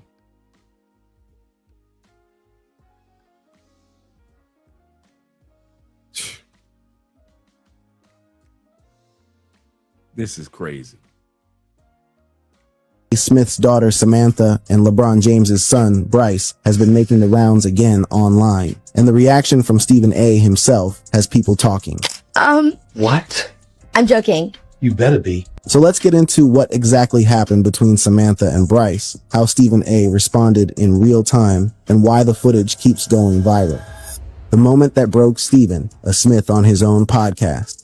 It started like any other episode of the Stephen A. Smith Show. Stephen A. was sitting behind the mic. His daughter Samantha was sitting next to him as the guest co-host, and the two of them were working through a batch of fan-submitted questions during the Q&A portion of the show. Samantha had been on the podcast before. She'd already built a reputation on the channel for her sharp delivery, her willingness to roast her father on camera, and her tendency to say things that made Stephen A. visibly regret inviting her. Viewers tuning in knew the format. A fan asks something, Samantha answers, Stephen A. reacts. That was the rhythm. Then the question came. A fan wanted to know whether Samantha hated LeBron James. Do I hate LeBron James? I'm about to get clipped for this. Y'all. On paper, it's a throwaway fan question, but in the context of everything that had been happening between her father and LeBron throughout 2025, it landed differently. I want to give a big shout out to Dave Anderson with that, because that makes a whole lot of sense. You worked so hard, suffering, doing what you need to do to take care of your daughters, take care of your kids, to get them wherever they are right now. And this is their response? Back in the 1980s and 90s, when I was watching basketball and football, I noticed that almost all of the superstars at that time were married. Michael Jordan, Clyde Drexler, Magic Johnson, Larry Bird, John Stockton, Karl Malone. Everybody was married. Scottie Pippen. Everybody was married during their playing time. Even if you go to football, the same thing can be said of Emmitt Smith, Jerry Rice, Joe Montana, Troy Aikman, Michael Irvin. All of these people were married, but it's not uncommon to see NBA superstars who are unmarried. Kevin Durant is like a 16-time All-Star, unmarried. Kawhi Leonard is in a relationship but unmarried. Then you have guys like James Harden, unmarried. And this is a generational contrast, not only amongst middle-class black men, but men of all earning levels.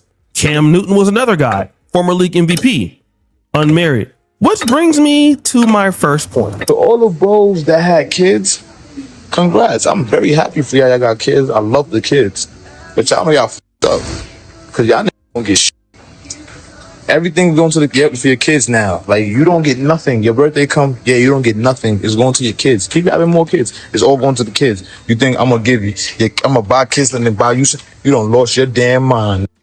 So the kids and your wife, it's over. Black men who have kids and are dedicated to their families, for the most part, put themselves last. Those are the people that I know. I'm pretty sure you have certain black men who are extremely rich, extremely wealthy, and they have time for themselves. Most of the guys I know, they're busting their ass off, and it's them buying all the gifts. It's them making sure everything is taken care of, and they're largely not getting appreciated. Black men, I don't think y'all get enough credit. I really don't think that a lot of people understand the responsibility, not in just being a man in America, but being a black man in America is 1000% more challenging. I understand why black men have that chip on their shoulder and you feel like you have something to prove. Why? Because the world tries to make you. And I just want to say thank you to the men that wake up and get it done even when it's hard. Because I do feel like we as women, we have tribe. We have space where we can go and have conversations, where we can let our hair down and we get a chance to cry. And I don't feel like men have that same opportunity. And although we do carry a heavy emotional workload, so do men, but they have nowhere to express it. So to the black man and other men, that's great too. But specifically to the black man, I want to say thank you. We love you. We appreciate you. And although there are messages out here that make it seem like the black woman and the black man are divided or like the black man ain't nothing, no.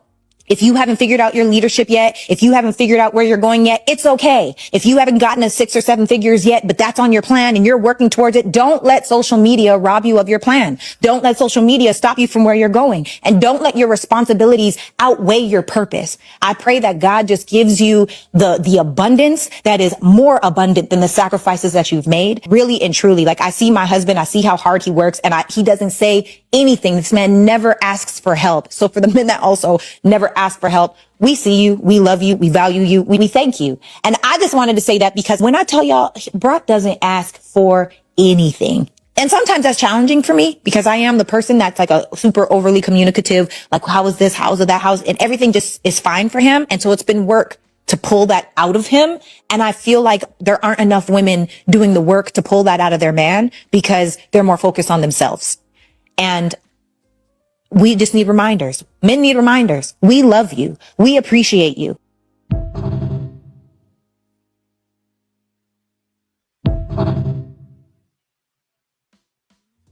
They've told us that our black fathers weren't there, but the data says otherwise. Every day, particularly every June, the same narrative gets recycled. Black fathers are absent. Black fathers don't show up. Black fathers leave. And every day and every June, millions of black men wake up, make breakfast, help with homework, braid hair, coach Little League, and sit at the dinner table with their kids while the world pretends they don't exist.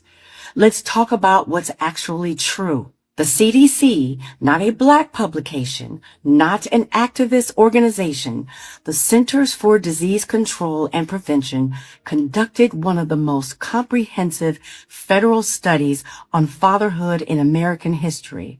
And the findings? Black fathers are the most involved dads in the country. Not second, first.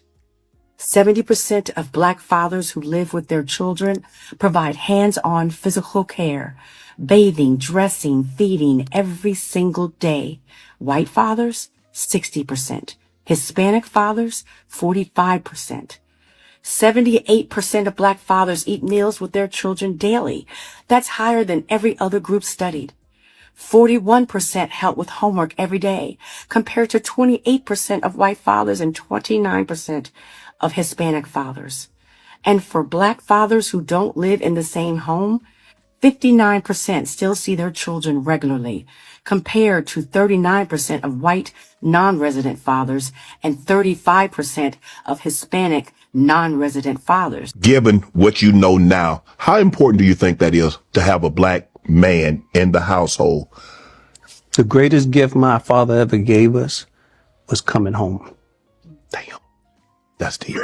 Because my mother didn't make it easy.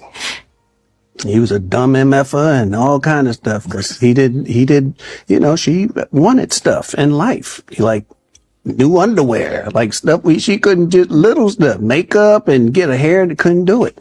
But he came home humble, Sometimes he had to tell her there ain't no food. What? Mr. Provider, you ain't got no food. And you trying to tell me what to do? Yeah, so, but that was the gift. That's like, you come home. It doesn't feel good, but. So he's working 3 jobs. Mm-hmm. He has to provide for this family.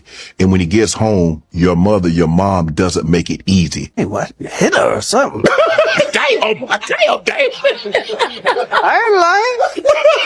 ain't lying. My father, he never would like cuss at her. Really? Yeah, my father, when she died, he was ready to go. I miss her. I miss my gal. What? When he used to cut you out, you miss it. Yeah. Every. This is crazy to hear from Damon, but this is not the first time I've heard this. Absolutely correct. Save yourself, black man. This is not the first time I've heard this. Black men always putting themselves at the end. That was part of the fall of black men. I'll say this again. A part of the fall of black men is that we have been programmed to put everybody first and us last. To whereas every other culture of men, they have put themselves first and everybody else reap the benefits of it. You caught that? A Latin man starts his business, takes care of himself, makes sure the business is prosperous, make sure his farm is prosperous, make sure his life is prosperous. His daughter, his son, his wife, and the pets all gleam off of that, all survive because that Latin man made sure that he had everything he needed. White man. Well, we know white dudes don't give a damn about nobody but themselves. So we know that one. But everybody around in their sphere has been able to glean off of what we consider self-interest.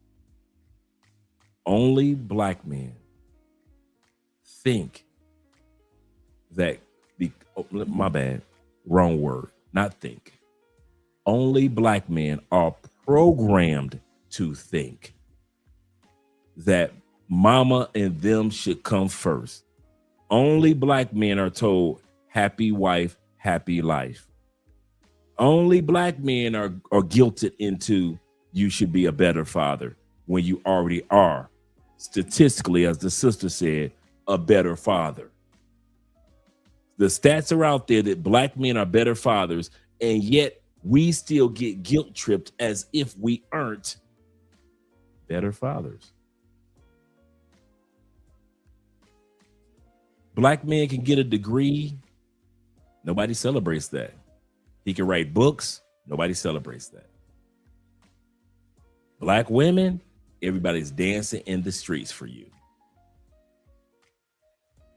So black men are finally discovering one of the benefits that my sons and daughters are going to get from me is they're going to see me not being selfish, but having a self-respect and a self-love for myself. In having self-love and having self-respect for myself will allow my children and my wife or girlfriends to be able to enjoy the peace that I have.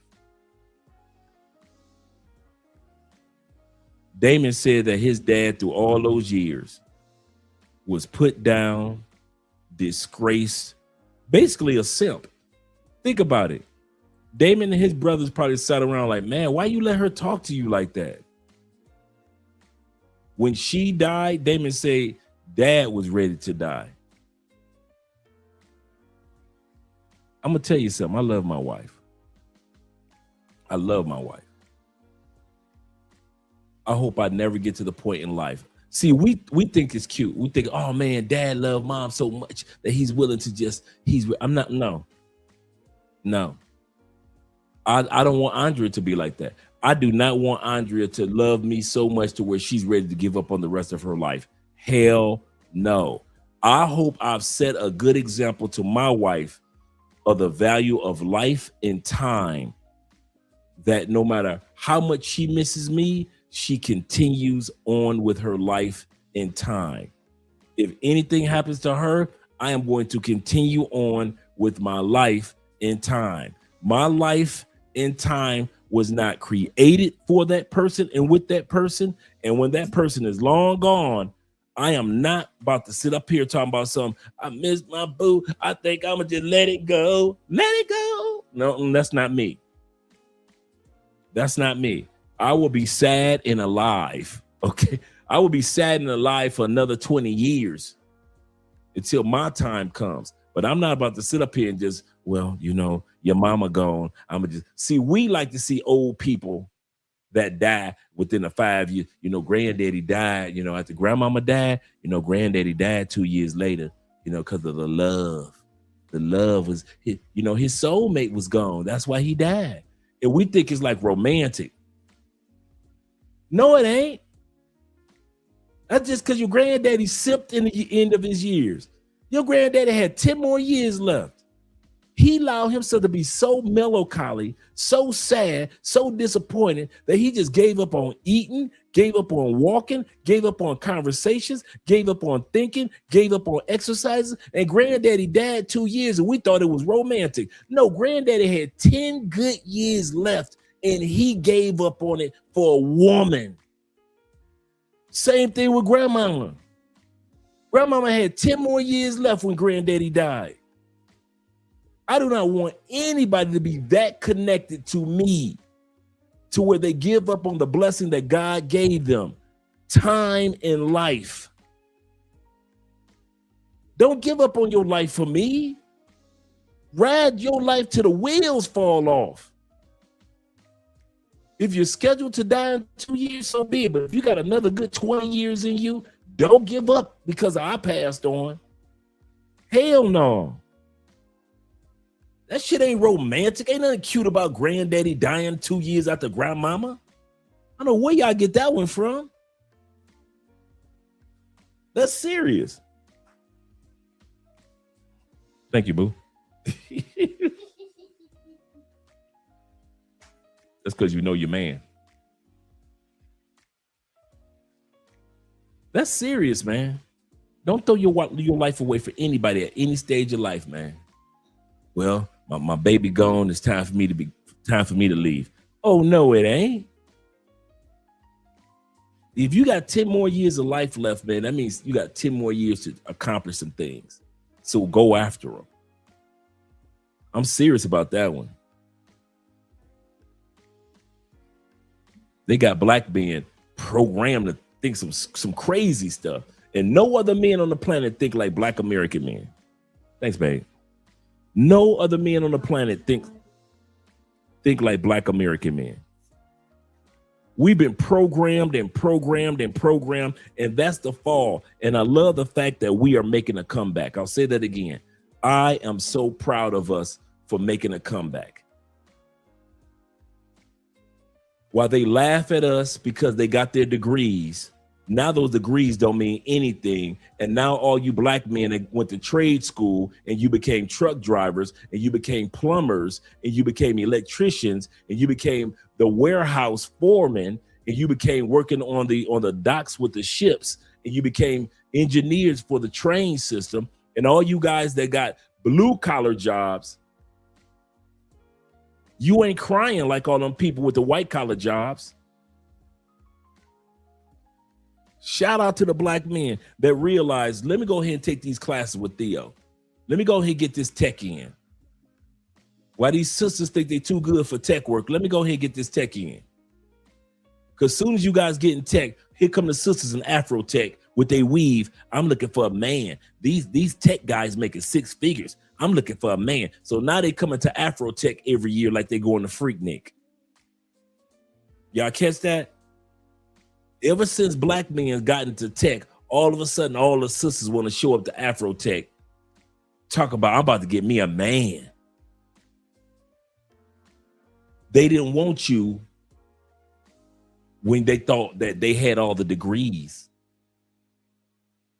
Now that you got all those certifications, now they want you. Yeah, the Technic. That's what that is. That's not the Afro Tech, it's the Technic. Why they, like Kevin Samuels been told them for years, stop sleeping on blue collar men. Stop sleeping on men that are getting their licenses. Stop sleeping on men that are getting certifications. Stop running after the men that have degrees only. Brother said he said this hits deep. I'm serious, man. My other brother says, he said, yep, stressed into an early grave. Not me. I'd be sad and alive. He say they get ran through in the tech. Yeah, I heard, man. I heard in Afro Tech they run through them too. They're looking for pet sim ATM wallets. Yep. Stepdaddies for their kids. You see, I still have my degrees in the original envelope. Shout out to you, brother. Shout out to you. Let's continue on with the video. You got peace now. You ain't got nobody cursing you. I miss my gal. Damn. He was just ready to go. Check, please. But that's like, he taught us love, like unconditional love. You know, he always saw her as the 16-year-old he fell in love with. Ooh. You know, that's beautiful. This is a lot different than the 80s and the 90s in Black America, when you had a lot of men who did not hold it against a woman that she had a child already. In fact, a lot of the baseball coaches, basketball coaches, football coaches took young men in all the time that didn't have a father, didn't have a home.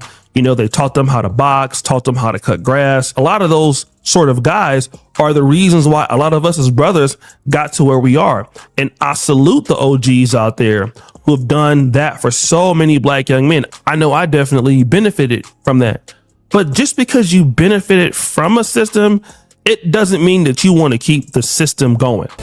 Hell no, to the no. Black men no longer want to be that good standing brother that the black community cares about, because nobody largely cares about what the black community thinks. That's their issue.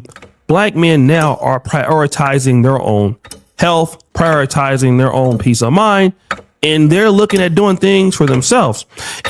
Before O'Shea goes any further, he's 100% correct. Shout out to T-Mac in the building. And once again, T-Mac, I said this before you came earlier, man. Shout out to you for being able to meet the mayor of Medellin and introduce him to some of the things that you guys are doing, positive things that black men are doing. Not just black men, but you military brothers are doing to help the community over there in Medellin. So shout out to you meeting the mayor as well as other individuals today and help laying a foundation for guys to be able to celebrate next week the Flower Festival in Medellin, Colombia. And just like you said to me on the video, or just to us in general on the video, I don't think it's a coincidence that you met the mayor either. You military men and all you volunteers over there in Medellin have been putting in too much work, and the universe is starting to slowly give you back the benefits of what you guys are doing. Oh, you met the director of the festival. That's even better. So you didn't get a chance to meet the mayor, but you got a chance to meet the director of the festival. That's just as good, because they've been having that festival for years. He said, I just happened to be around the mayor. Sorry for the misunderstanding. No problem, brother.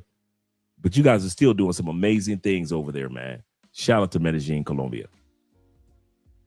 Yes, sir. Back then, they didn't know me. Now I'm hot. They all own me.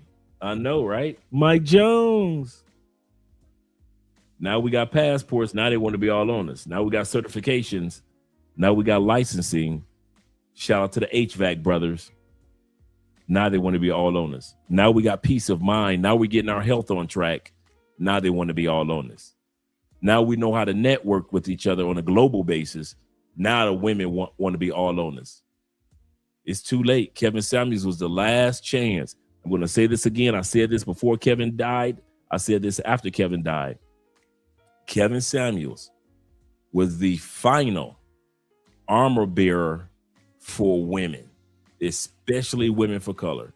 If they needed anybody that had a shield and that was trying his best to protect women from themselves and build the Black community up, it was Kevin Samuels.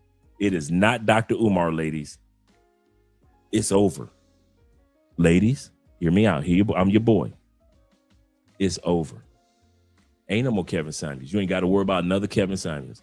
You're going to see a lot of us Black men in suits on social media. We are not imitating Kevin Samuels. We don't talk like Kevin Samuels. We don't respond to you like Kevin Samuels. And I'm going to tell you something more than ever. We don't give a damn about you like Kevin Samuels did. We don't care. There's nothing about what Kevin Samuels was telling y'all to do and y'all would not listen to. We're going to repeat. We are not about to repeat what Kevin said for almost 5-6 years to you ladies. You didn't hear what that man had to say. He tried to get you on point. He tried to help you as an image consultant, revamp your image. You didn't want to hear what he said. Got something for you, Black ladies. We ain't about to do it. We getting our passports. We're getting our certifications. We're getting our degrees. We're getting our licenses. We are moving on. And most Black men ain't got no kids. So stop that lie about Black men leaving their kids. Most of us ain't got no kids. So when you see us in these other countries, most of us ain't got no kids. And the ones that do got kids, the kids are older and well taken care of. Ladies, Kevin is gone. And you got hell to pay. You ain't got nobody to protect you. There is nobody to call. There is no, well, what about, well, no Uncle Kevin? Ain't no Paw Kevin? Ain't no Kevin Papacito. No more Kevin Samuels. It's that window of time where you could have got it straight with the Black man. You didn't. You mocked Kevin. You called him gay. You called him weak for trying to help you. When Kevin was trying to help Black men, we listened, we took notes, and then we applied it. And that's another reason why a lot of Black men are doing good today. This was caused the rise of the Black man. But when he tried to use the same principles on you that he used with us, with revamping and recreating our image, when he told us, change your clothes, get your hairstyle on track, take care of your skin and face, get your hygiene on track, get your resume on LinkedIn. We took all that advice and ran with it. He cussed us out like he cussed you out. He made us feel belittled like he made you feel belittled. But we knew that he cared about us and we applied it. But the mistake that Kevin made that we are not going to make, Kevin thought that he could take the same principles and the same love that he had for Black men and give those same principles and same love to Black women. And it didn't work, did it? Winter has come. More y'all are baby mamas with more than one baby daddy than ever. You women have been laid off with all your degrees. They laying y'all off in masses. So what y'all ain't crying about them 6 figures no more, are you? You know why? Because y'all ain't making them 6 figures like that no more. And no, statistically, you never have made more money than Black men ever in the history of Black women. You have never made more money than Black men. But you can go and tell that lie to yourself if you want to, because ain't nobody gonna correct you like Kevin did. See, you can lie, and Kevin was gonna come with the stats and correct you because he loved you. I don't give a damn about you. I love you like I'm gonna pray for you to Jesus. That's how I love you. I love you like I don't want a piano to fall on you.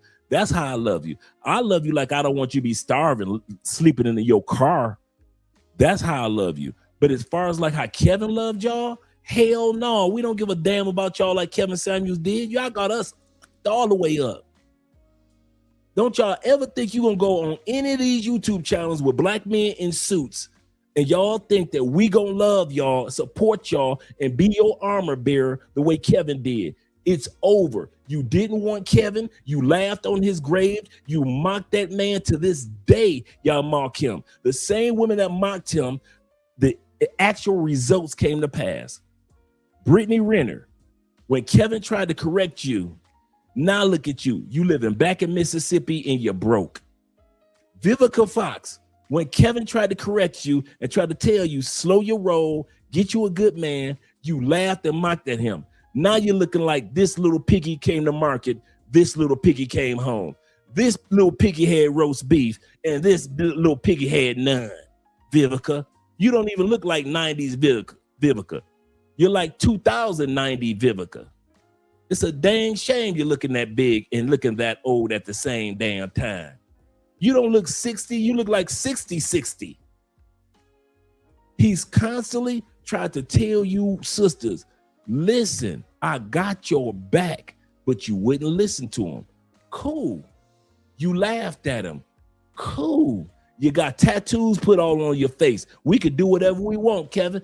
Cool. Now half of y'all walk around with more tattoos on your face than Lil Wayne. Cool. But what happened after Kevin died? The rise of the black man. The black man that said, I am not going to simp for you.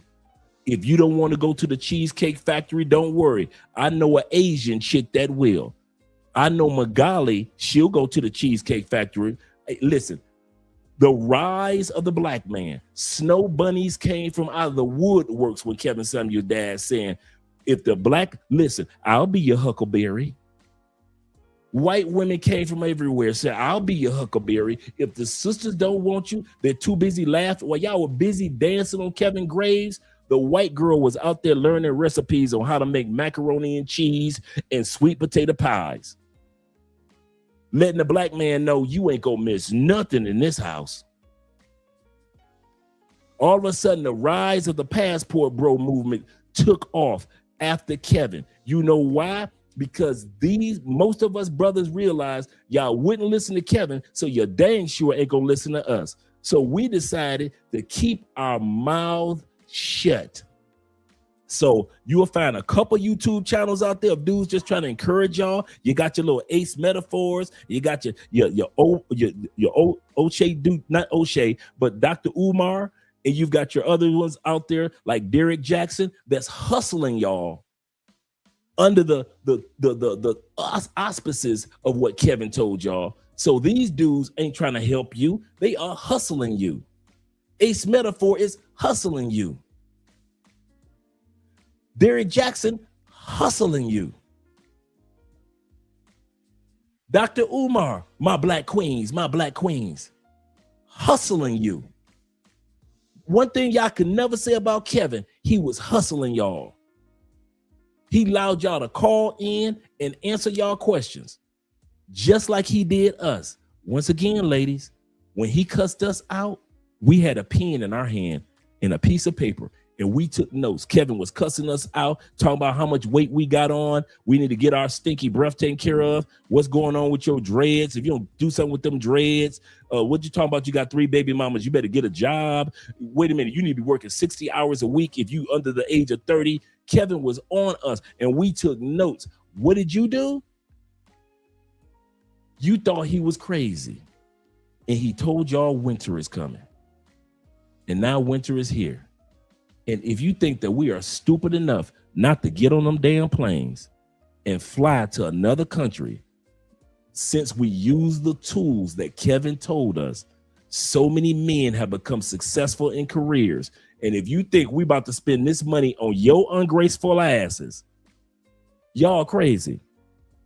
We took what Kevin told us, applied it, became successful. The rise of the black man is taking place right now while y'all going down statistically, and we flying. So go ahead, ladies. I'm going to end it with this. Cry all you want on social media.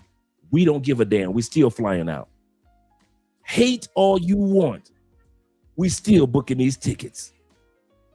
Get angry, fuss, and cuss all you will. We don't need men. We don't need no black man. I'm single by choice. Whatever makes you sleep good at night, baby. Because I'm telling you, you could be stuck by yourself with the other side of that bed, cold than a mother. But as for us, we are flying out first class, second class, third class, as long as I got my ass on a plane and I am far away from you. Because you were too ornery to learn the lessons that a brother who loved you was trying to give you. And now it's too late. So hell no, ain't no more Kevin Samuels coming your way. You better pray and fast to God that he sends you another Kevin Samuels. Because if it was up to the black man, I must tell you this, sisters. If it's up to the black man, your ungrateful asses will never see another Kevin Samuels. Don't you ever expect to see another Kevin Samuels in your lifetime. Your grandkids, your granddaughters won't see a damn Kevin Samuels. You ungrateful, unruly asses. Now, ever since Kevin Samuels died, your daughters are out there in the streets tearing up. Every time you turn around, there are black women fighting here, young black girls still in there. I just saw a video yesterday of a black mother walked into a store, stole a bunch of stuff with her teenage daughter, and tried to fight the black woman who worked in the store to try to stop her from stealing. All this has gone down, sister, since your brother Kevin is not around to be your armor bearer and your prayer partner. So hell no, ain't no more Kevin Samuels coming. You ain't got to worry about that. He think he Kevin Samuels. No, the hell we don't. Don't y'all ever accuse none of us ever again of being Kevin Samuels, because we think Kevin was the only one that loved you enough to give a damn. And we don't give a damn.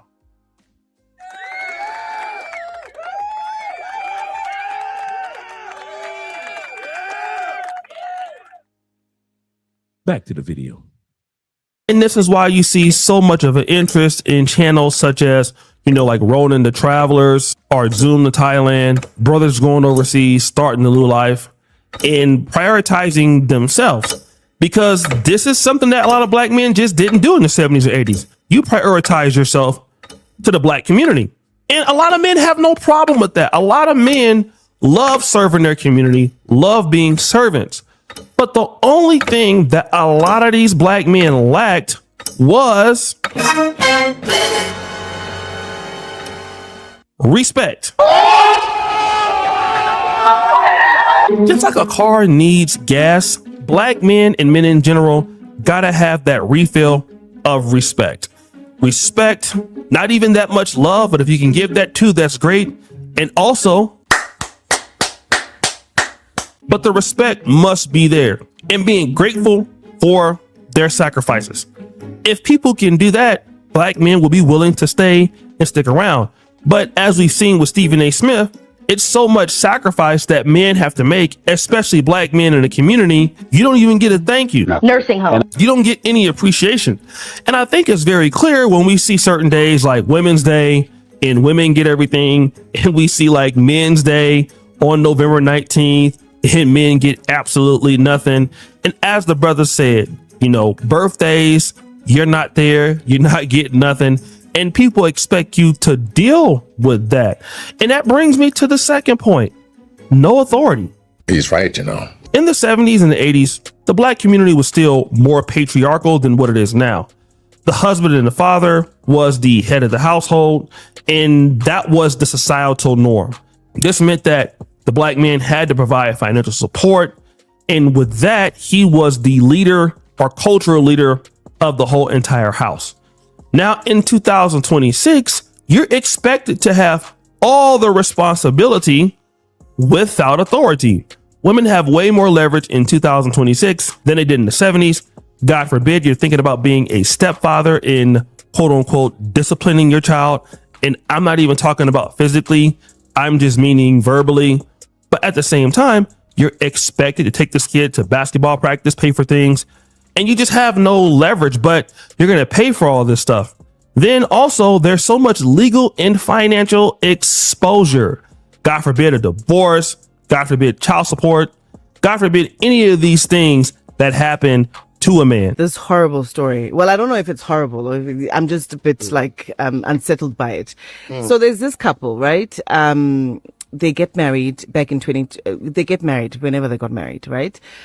This lady comes into the relationship with her kids, right? This gentleman who's marrying her welcomes these kids, loves these kids, accepts these kids, takes care of them, right? Nice. Pays for their whatever, school, holidays, everything is fine. Everything is fine. Accommodation. Yes. Takes them in like they're his kids. Takes them in like they're his kids. Then the couple divorce. Obviously, things didn't work out in their relationship. They divorced. So brothers, that's okay. Bekumnandi, okay. Did he have any babies during the marriage with I'm not seeing it here. That they had children together. The only children the only children they seem to have together are these children that they had. That were whom brought he by had. the lady. Yes, who are his stepchildren. The ones that he loved like they were his own. Exactly. So after the divorce, obviously, he's like, okay, bekumnandi. Yeah, let's move on. Let's move on. Now this woman who was married to him has taken him to court to say, after you pulled the plug, when you stopped paying for things that I need and my kids need, it left us traumatized and emotionally broken. Sorry, before you continue, where is the father of these two kids? Very much alive, very much Does he involved. support? 7,000 rands a month, every month. Okay. He's supporting his kids. He's an available and present father. And does this lady work? Yes, she's a dietitian. Oh, okay. Yeah. So she can afford these two kids. She can possibly afford a good life for her Of course, kids. but she even gets 7,000 rands from their father. Yeah. So time to go with the dietitian. Well, I don't know. So she now says, as much as I'm getting money from these children's biological father, I still feel like le mali yakho is unmatched. Because generosity yakho, like it was, you took such good care of us that, You must continue. This woman takes this man to court. Because she's after the divorce. After the divorce, ekhona biological father uthi ufuna maintenance na ku former stepfather. Oh my God. The court has now ordered the stepfather to pay 40,000 rands cash maintenance 40,000. every month. Okay, he must retain the children on his medical aid and pay their medical expenses, and make additional monthly payments, including 35,000 rands for the ex-wife's rent. So here we go. I knew this is a stepdad. Y'all out there in the States want to mess with them women, become stepdaddies in the United States? Okay, think I'm playing. See, y'all always get mad at me when I talk about the stepdads. Wait, yeah. Think about it. The biological dad was already paying $7,000 a month. The biological dad was already paying $7,000 a month. She getting money from the stepdad and the biological father. Let's bring that beat back. Y'all think I'm playing? Let's bring that beat back. He must retain the children on his medical aid and pay their medical expenses, and make additional monthly payments, including 35,000 rands for the ex-wife's rent. So he's paying.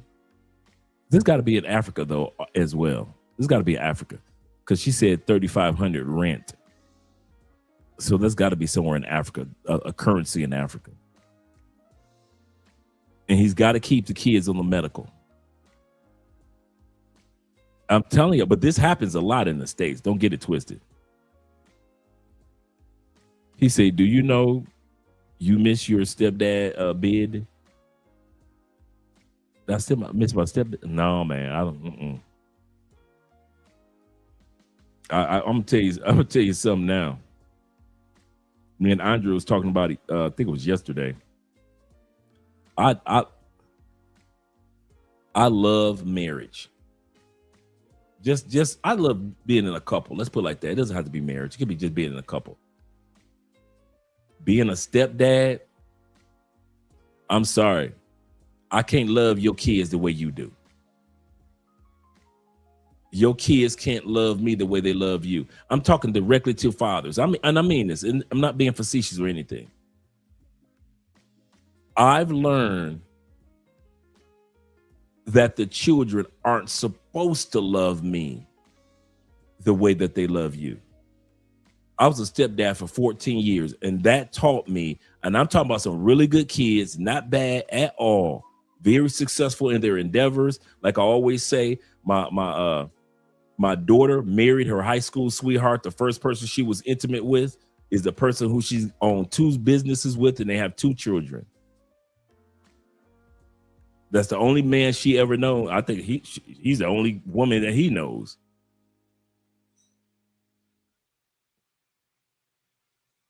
But I'm here to tell you that your kids aren't supposed to love me the way that they love you. It took me a while to realize that. It takes a lot of stepdads, hard work to come to a conclusion that I don't care if the biological dad is deceased, incarcerated. I don't care if the biological dad lives on the other side of the city or the other side of the country. Those kids, because they're kids, will never love you the way that they love or yearn to love their biological dad. I don't care what rumor mom tells. I don't care what lie mom tells. I don't care if it was the truth. I don't care if they saw their daddy whooping mom's tail every day. When dad leaves, them kids still love their daddy. And there was nothing I could do about it. There's nothing I could do to replace that. There was nothing I could do to complement that. And I realized unless I get out of this situation, I will never know the true love of my own children, because I never even knew the true love from stepchildren, because it was not their job to give me true love. It was their job to give their biological dad true love, whether he was good or bad. They're kids. Kids don't know how to differentiate. So if some of you guys realize why dudes like me don't date your baby mama, and why your baby mama can't find no good man, is because us good men don't F with baby mamas, because we know that there is no way we're going to get a rate of return on our investment the way that we would if we had our own family and our own kids who loved us.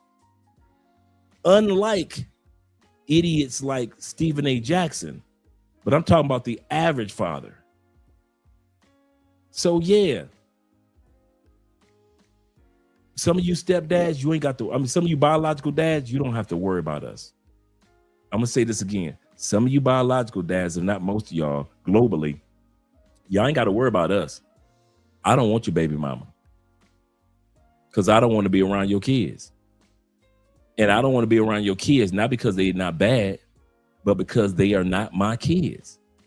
And I want to know what it's like to be loved by my kids.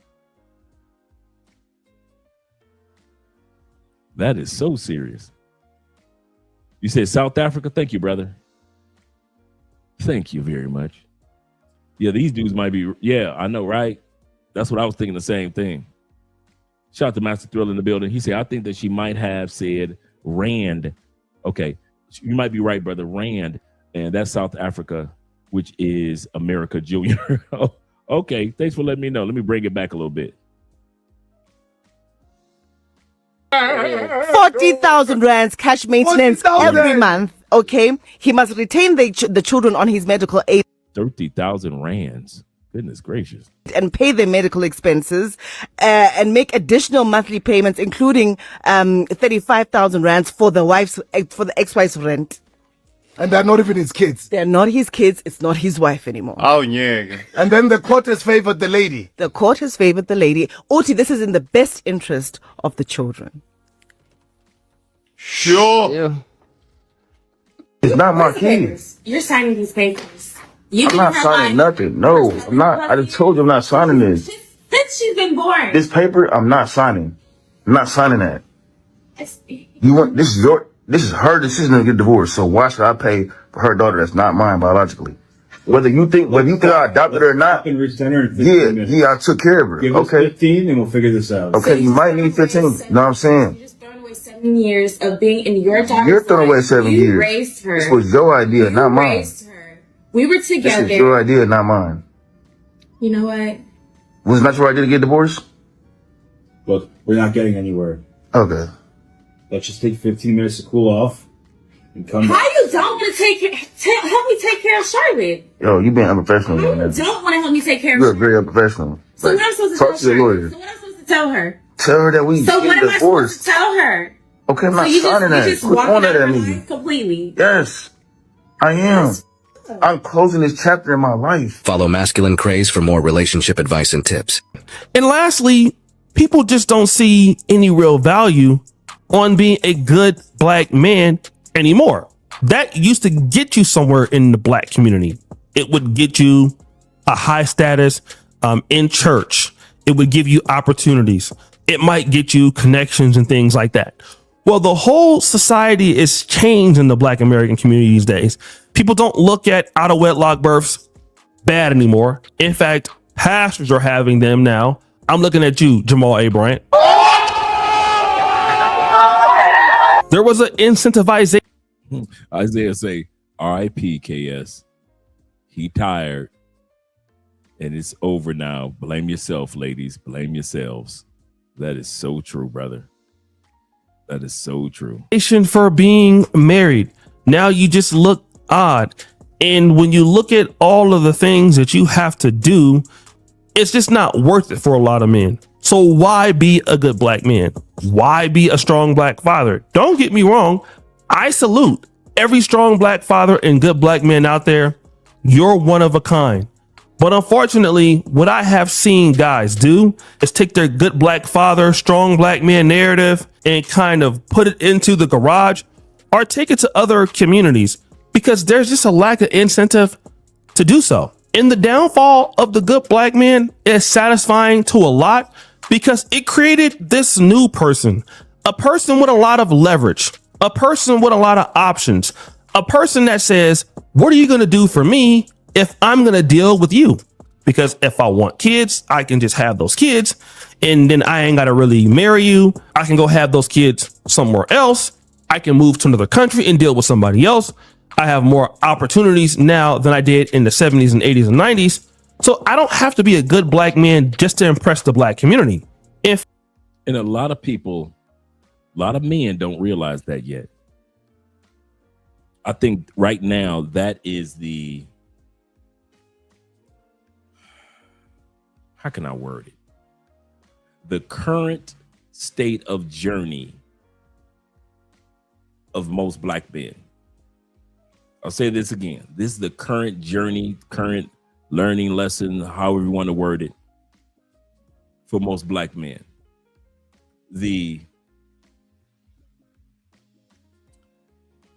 When I was in the feds, there was this brother. You could tell he was very educated. And I remember one day he pulled me to the side. He said, "Dre, I've been watching you, bruh." He said, "I saw you when you first came in. You were just a regular hood dude." He said, "Now you this educated brother that nobody can recognize." He said, "You're going to come to a crossroads real soon." And I said, "What? What crossroads?" He said, "The crossroads of being a nigga and a black man." He said, "You're going to have to make a choice. You can't be both." He said, "I don't even know how long you've been a nigga." He said, "But I'm watching you develop into a black man. I'm telling you, you're going to come to a crossroads to where you can be a true asset to this planet, or you can fall back into what you were before you came to prison." And I kid, this is the crazy part. That was the only time me and that brother ever spoke. Only time. We probably said hi, bye to each other, you know, in passing. But for the most part, that was the only sit down conversation me and that brother had. He said, "I see you at your crossroads. And you're going to have to make a choice. You can be one of these other niggas out here feeling guilty for the black community and the black community and try to keep this black love thing together and all that, or you could be a black man. and you dictate your life the way God and you dictate it, you will no longer, as a black man, you are no longer moved by guilt. Niggas are moved by guilt. Dr. Umar talked to you and you feel guilty, and now you want to stay with the black queens who get you locked up. You feel guilty and then you become a stepdad. You feel guilty and then you start giving money to people that don't care nothing about you. But just because they're black, you feel guilty. You give job opportunities to black people because you feel guilty, not because they have the skills to do it, but just because they're black. Yes, white people do that too, but as a black man, you do it out of guilt. He said, you got a choice. You can be a black man for the rest of your life. You can be a nigga for the rest of your life. But Dre, I promise you, by experience, you cannot be both. He said, I'm going to tell you this. The only reason I'm in this prison with you, because I stopped being a black man and I fell back into being a nigga. And once I went back to being a nigga, I ended up in this prison with you. He said, so I'm giving you some advice, bruh. When you get out of here, you can do what I didn't do. Stop or don't focus on being a nigga. And what is a nigga? Moved by emotions and moved by guilt. Niggas do everything out of emotions and do everything because they feel bad or guilty if they don't do it. That's my mama right there, bro. That's my mama. Man, that's my sister. I killed somebody by my sister.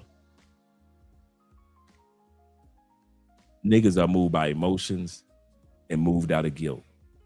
Black men are rarely moved or dictated by their emotions, and you cannot you cannot guilt black men into doing shit. If a black man gonna do it, he gonna do it because he wanted to. If he's gonna help and support because he wanted to, not because you made him feel guilty about the black community.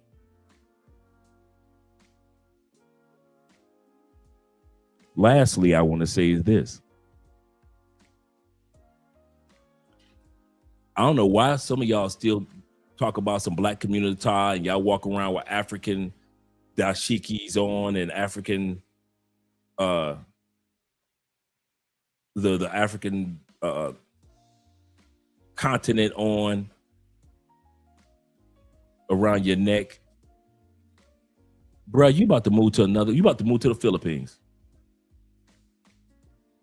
What the hell you walk around with African garb on and you moving to the Philippines? I know some Afrocentric brothers that's living here in Colombia. Nigga, what the hell you got to do with the Afro-Colombian population? You are African American. You can relate. But I know Negroes down here in Cali that think because they learn Spanish and they learned a little bit about black history about the Colombians, that they are damn near Afro-Colombian. Nigga, you are not Afro-Colombian because you know Spanish. And go ahead and piss off one Afro-Colombian.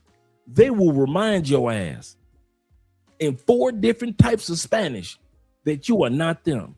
I do not come down here and try to pretend Ungawa black power. Hell no. I respect my Afro-Colombians and what they do and what they've gone through and what they're still going through. I am not trying to come down here acting like I got a picket sign and a bullhorn and I'm Afro-Colombian too. Hell no. I'm African, a motherfucking American. I know plenty of them dudes that come down here, them pro-African brothers, bring their ass down here to Colombia. Nigga, what? Okay, y'all been down here for years. All you pro-African brothers, y'all been in these countries for years. What changes have you made? I'll wait. You want to come down here with a kufa on, a red, black, and green kufa? My brothers, my sisters, my Brazilian brothers and sisters. Go ahead, all you my Brazilian brothers and sisters. What have you done for the Brazilian brothers and sisters community? You've been going to Brazil for 15 years? What have you ever done for the community? Not a damn thing. Sit your ass down somewhere. Sit your asses down somewhere. Let these people who've been living in these countries for years be who they are, and you be who you are. Stay the hell out the way. If you're going to volunteer, that's one thing. If you're going to help the community, that's one thing. But if you think that you can't even kumbaya with brothers and sisters in the States, how the fuck you gonna kumbaya with South American black people? That's the part that gets me.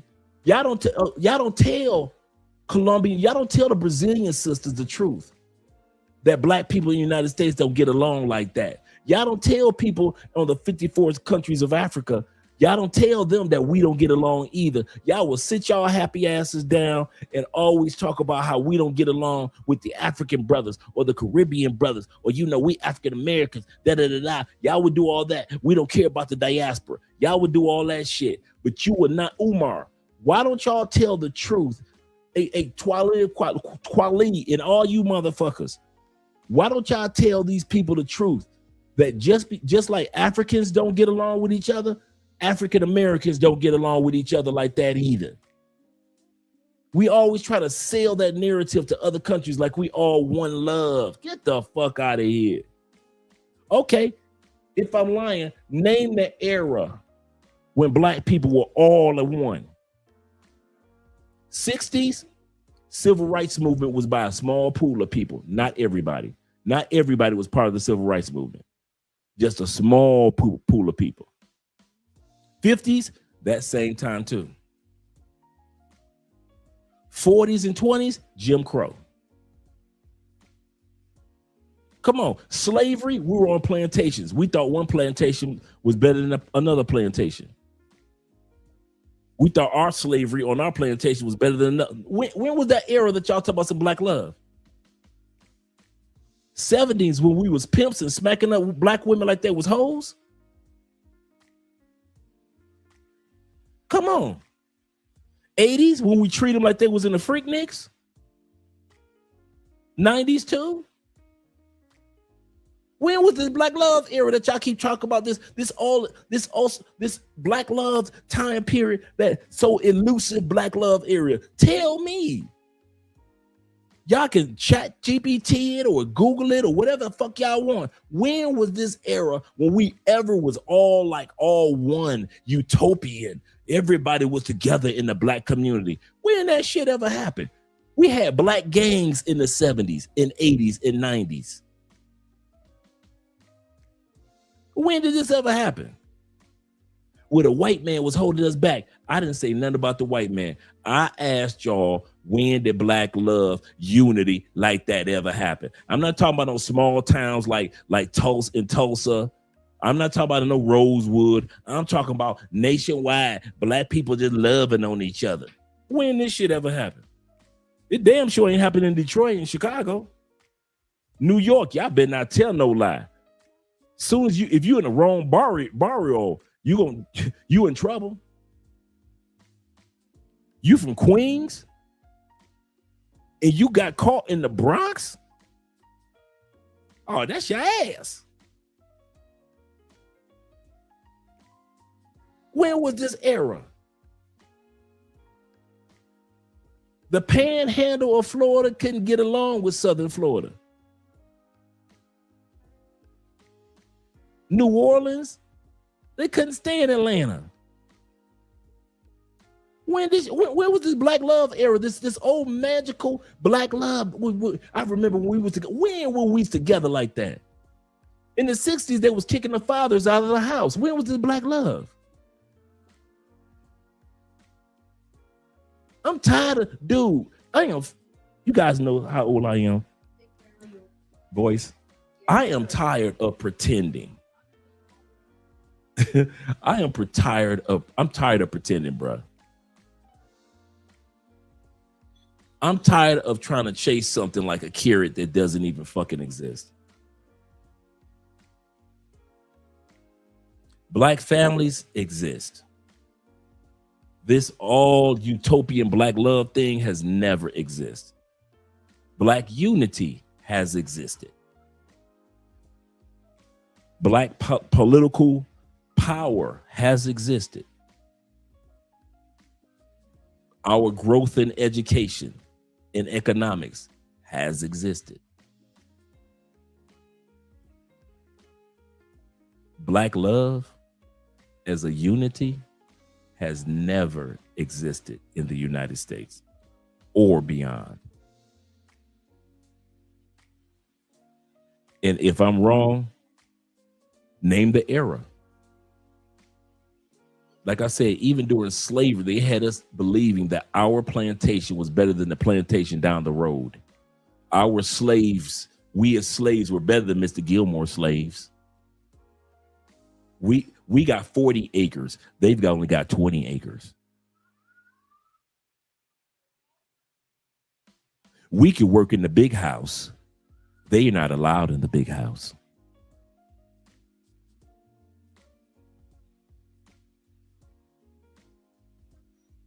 Damn shame that it took 2 years for black folks in Texas to find out that slavery ended. You know who didn't tell black folks that slavery ended in Texas? Black folk. Ain't none of y'all thought about that, hey y'all?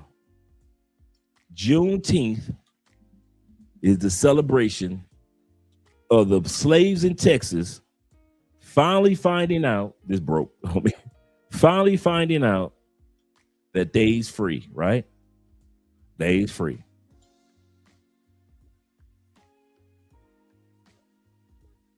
How come it took 2 years? 2 years.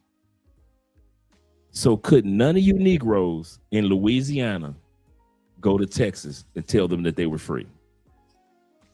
Could none of you Negroes from Kentucky make it to Texas and tell them they was free? Could none of you Negroes that was in Illinois make it to Texas and tell them Texas folks they was free? It took 2 years for them folks to find out that they were free. And y'all want to talk about some black love. I would have understood it. I would have understood it if somebody went and didn't nobody believe them. And y'all know y'all free. Stop lying. I would have believed that one. Ain't none of you brothers in groups go to Texas for 2 years. Dude, if you walked, it didn't take 2 years to walk to Texas. Today, it don't take 2 years to walk to Texas. You telling me a bunch of brothers couldn't have went to Texas and told them brothers and sisters, hey, I'm telling y'all, if y'all see us, we free. I'm telling y'all free.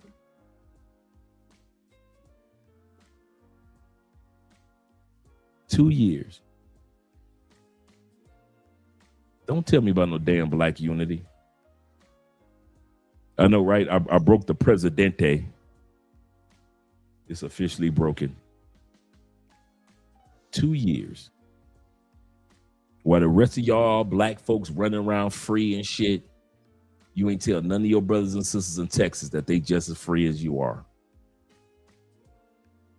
2 years. Damn shame.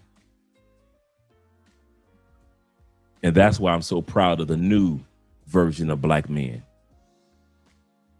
that's starting to realize, let me put myself first and let me go where I'm appreciated, not tolerated.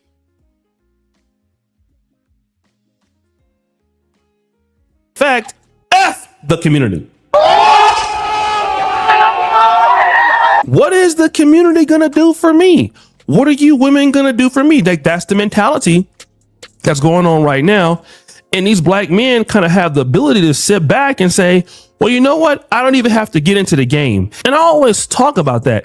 You know how many men just work 9 to 10 months out of the year and just go and live 2 months in the DR or go and live 3 months? Absolutely correct. I got a video of that coming up. I got another YouTube channel I'm going to be launching called Retiremental. And it's all about the mindset of retirement. I'll be talking about politics of retirement. I'll be talking about countries of retirement. I'll be talking about how to use your economics with retirement. The YouTube channel I'm going to be launching is a Retiremental. It's a channel that I've always wanted to do. I didn't know it was ahead of its time. I've been sitting on this one for a few years, and I think now it's time. And the YouTube channel is going to be called Retiremental. And he's right. He's 100% correct. Men are starting to realize their value in other countries and the benefits of living in other countries. And one of the episodes that I'm going to be doing here and I'm going to be doing on that channel is centered around making the United States your second home and not your only home. I did a video of that during COVID in 2020. Make the United States your second home, not your only home. Some of you brothers who are truck drivers, you could make the United States your second home.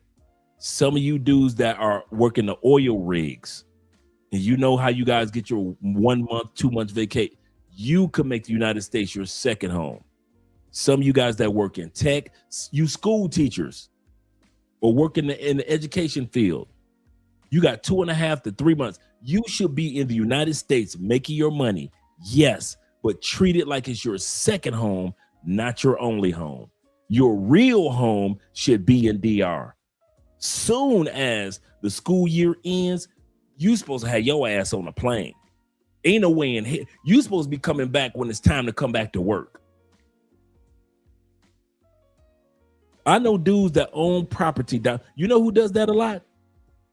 Richie Mac, T Mac, Will the Thrill.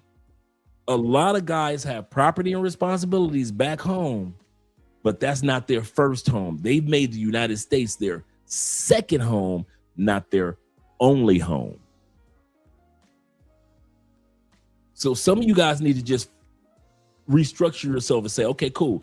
If I'm in the United States 9 months of the year, but I'm out the United States living my life in my real home for 3 months, I'll take that for now.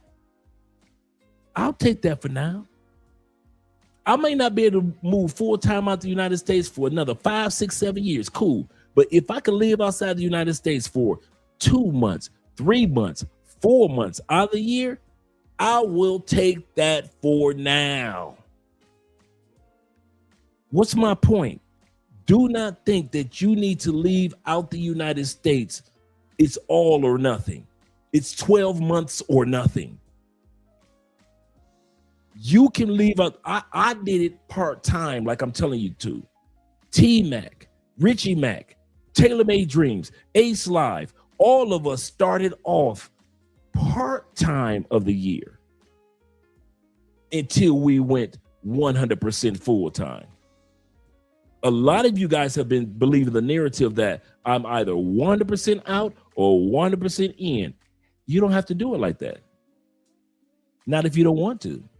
So like I said, I got a couple of videos coming up on that, but that's going to be one of the things that I sent around the YouTube channel, Retiremental. It's going to be all about retirement. It's going to be, I want to talk a lot about Social Security, talk about some of the laws that are taking place, some of the policies, the congressmen that are speaking on Social Security and retirement, some of the benefits of retiring young in another country. What is retirement in another country? What does it look like? How your expenses differ in another country? Because even though I like what my brother Todd said, he said, don't make the mistake of trying to build an America in another country. And what he meant was this: don't go to another country buying Frosted Flakes, knowing that because that Frosted Flakes had to be shipped from America, tariffs, extra taxes, now that Frosted Flakes that cost $4 or $7 in the United States costs you $9 overseas. And you're like, man, I'm supposed to get a deal for being over here overseas. No, You are trying to build America in another country. Don't do that. Don't do that. There are so many soda brands. Why do you have to have Pepsi or Coca-Cola if it's the same price as the United States? Get that local country's brand of soda if you drink soda. Get that country's local brand of cerveza, beer. But a lot of guys try to go to another country. A lot of ladies try to retire in another country, and it's expensive. Why? Because you try to make your American experience in another country. You try to revamp or franchise America. Stop trying to franchise America. I give you a perfect example today. I'm gonna tell you what I mean by that. Shout out to Kings and Dreams in the building. King says this, he say facts. And Kings and Dreams is another example of part-time. He said, I'm a half pat until half patriot, in other words, or expat, until my son is 18. That's exactly how you do it. You live part-time in the United States, not full-time. And even if you live a month outside the United States, you know that month is your real home, and the United States is your second home where you make your money.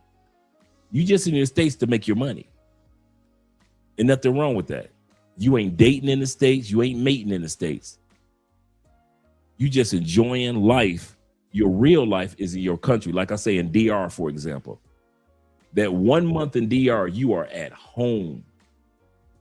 And when you get back to the States, time to get back to work. Until you are full time. Shout out to my man supporting men in the building. But yeah, Andre and I were talking about. He said, Andre, you should trade our. I actually am retiramental. Yep, I'm actually going to be doing that. I'm glad that you reminded me of that as well, brother. I really am. Thank you very much. Me and Andre were talking about that before.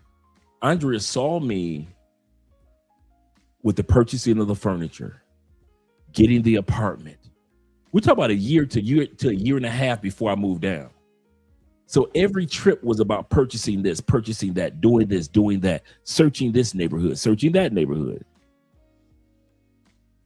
Also, when I finally moved down here, I did not try to make America a franchise. I did not try to do what I would do in America in the sense of prices.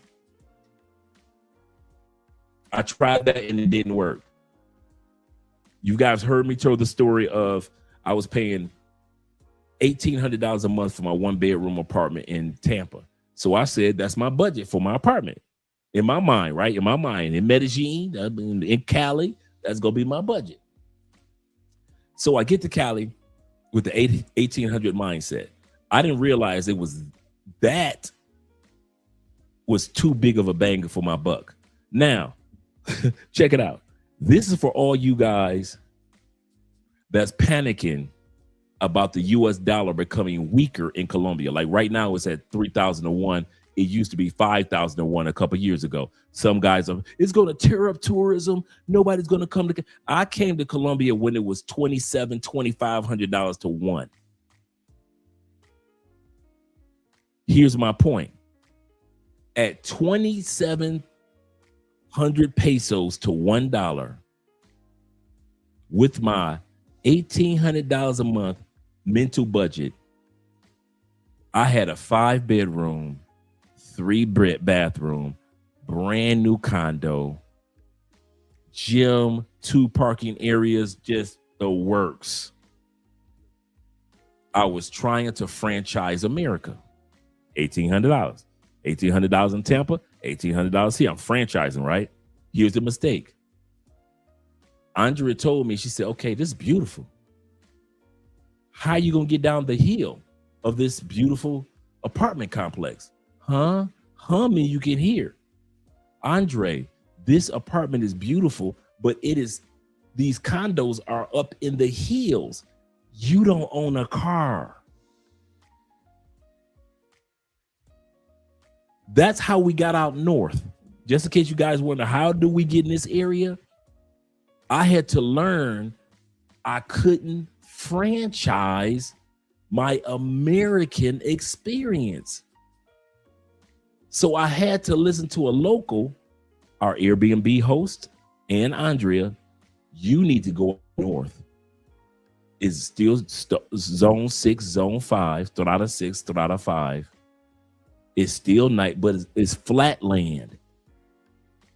I said, okay, let me go look at apartments out there. And we found our apartment that we stayed in for 5 years, our first 5 years. Why? Because I stopped trying to franchise my American experience. I need the biggest, most fantabulous looking house on the hill. Oh yeah, I don't have a car. I don't have a car.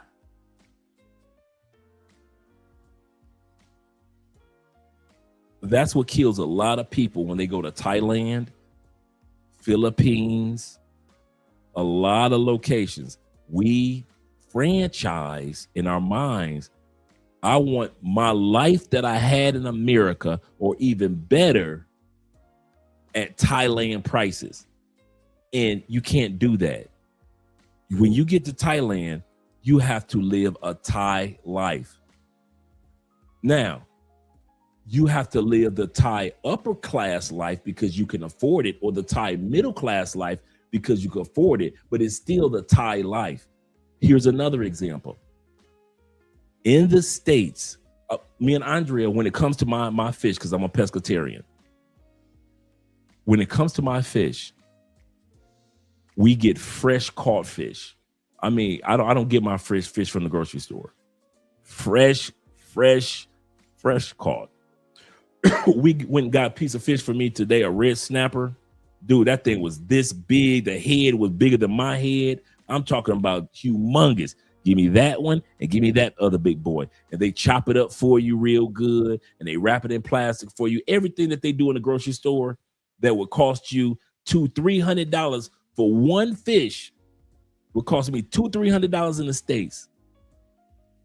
Was like $40, chopped up and separated, scales removed, all that, all the fins taken off, everything, right?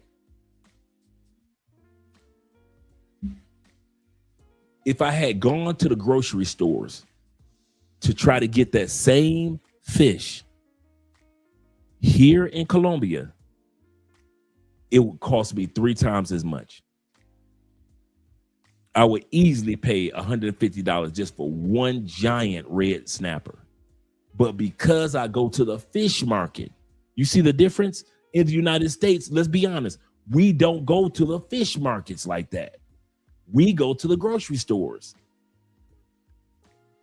But if I would have come to America, come from America to Colombia and just went to the grocery stores to get my meat, in other words, the fish, like we normally do, dude, I'd be paying 3 times as much for the fish that I like to get. In other words, don't franchise whatever you were doing and how you were doing it in America. Don't try to do that. If you're in Colombia, you want to live and enjoy the upper class version of Colombia. If you live in Thailand, you want to live the upper class version of Thailand. If you live in Panama or Brazil, you want to live the upper class version of Brazil. You don't want to go to Brazil and make a mini America or a franchise version of America. That's when Brazil gets expensive. That's when Thailand gets expensive. That's when Colombia gets expensive. You're trying to emulate, I need frosted flakes, but you forget these frosted flakes need to be shipped in with a tariff.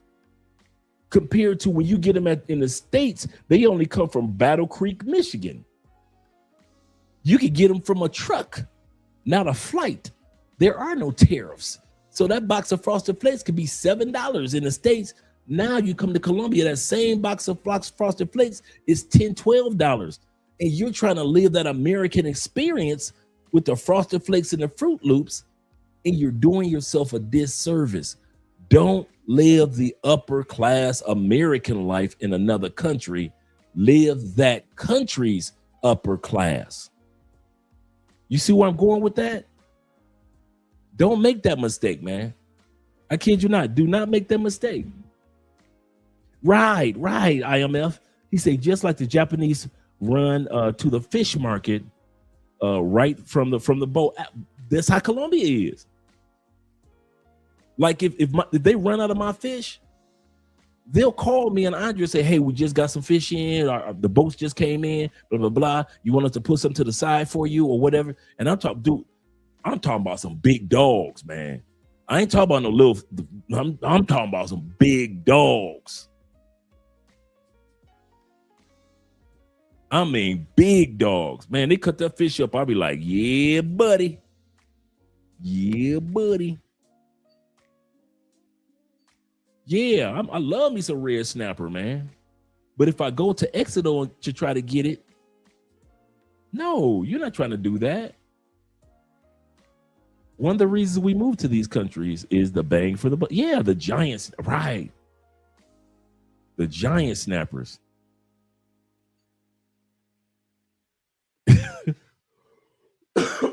That's a good point. I never thought about that. He said, Keisha would have said, you need to get a car. Why you ain't get it? Why you ain't get it yet? And it better be a Mercedes. That's so true. Keisha would have told me to get that apartment, the 5-bedroom apartment in Cali or Medellin. And would have said, well, why don't you just buy a car? A Mercedes. That's so true. So true. Kings of Dream said more like 15, 20. He said what Dre is saying, don't outbeard yourself thinking the United States way. Absolutely correct. Adapt to your environment. Great way, Jay. Great way of putting it. Great way of putting it. He said, trivia question, Andre. He said, what's the best fish that you ever had? Salmon, snapper, or even some. There is some better fish, man, that I've had here that was like crazy, but I won't lie. Colombian, that giant snapper is no joke because it's when they slice it up, they slice it thick like steaks, bruh. Dude, when you turn that, I kid you not, once they slice it, it's about that thick, and if you turn it sideways, it's about that round. So you got a piece of fish that's gigantic, dude. When I make my man, listen, and it's just delicious, and you can tell that it's fresh caught. But don't get it twisted. The salmon down here is healthy. That's fresh caught. That's fresh sliced up.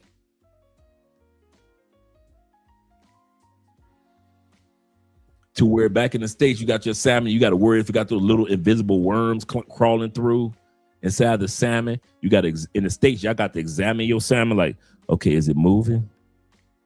Okay, this is cool. You got to look at the expiration date on your, Down here, salmon is fresh caught, and it goes like that. That fish goes like that. The first time that I've seen Colombian catfish, I just saw it today. Them things are humongous. Now, I don't eat catfish, I used to eat it in the States, but I don't eat catfish in Colombia. It's just a health thing, right? But man, the head was about that big. I just saw it today. Head was about that big, and it was just long, man. I'm like, I ain't never seen a catfish that big. But yeah, I was like, yeah, give me the giant red snappers. Give me a couple of those.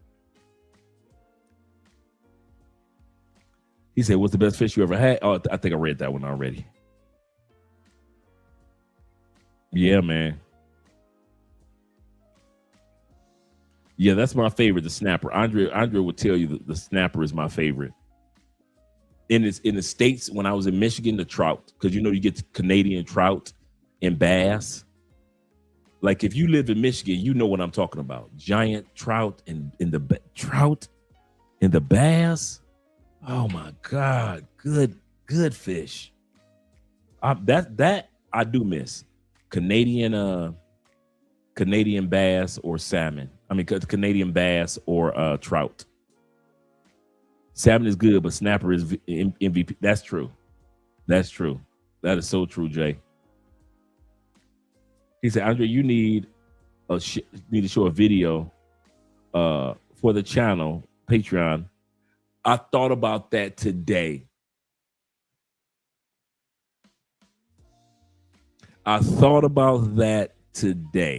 The next time we go, I am going to record. I kid you not. We had already gone to the fish market and I was putting the fish away, right? Because I told Andrea this. I said, every time we go to the fish market, I'm like a kid in the candy store because I'm so excited about to get the fresh fish. And so I was putting the fish away to put it in the freezer, right? Andrea was gone. And I was thinking to myself, I was like, man, I should have recorded this fish market experience. I say, so next time we go to the fish market, I am going to record the experience,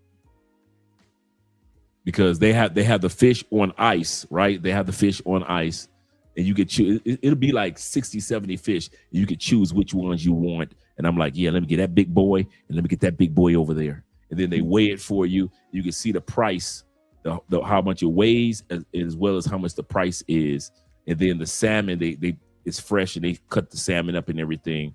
And then they have all type of other fish and shrimp and octopus, giant octopus, all that stuff. They have those as well. Yeah, that's a good idea. I thought about that today. Yep. Right. Fresh, man. Fresh meat. Shout out to Gabriel being in the building. He says this. He said, when you relocate to another country, you want to live that upper middle class life, middle class version of that particular country. Church, absolutely correct. You do not want to say, boy, if I was in America, I live like I know some. Check it out, Gabriel. I know dudes that say this. I'm not moving outside of America until I can afford a mansion in another country. You don't need a mansion in another country. Usually houses that are that large are on the outskirts and you need a car. Okay. I want to show you guys something. Some of you guys have seen this. Some of you guys haven't. I'll tell you what I mean.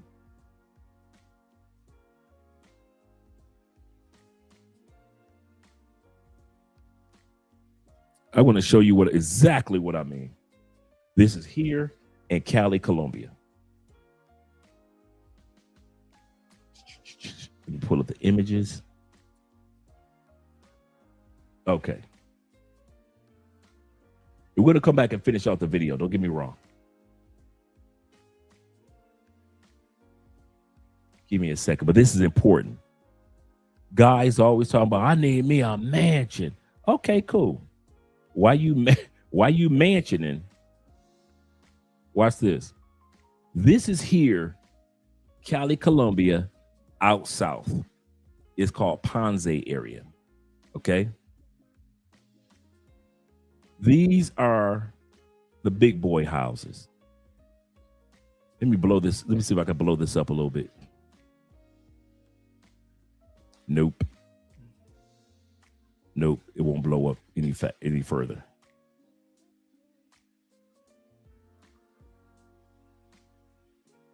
Let's see if it lets me show off this house. Make it larger. Nope, it won't. So these are the big boy houses. This is Cali. This is Cali, Colombia. Century 21 with the yard and everything. This is Cali, Colombia.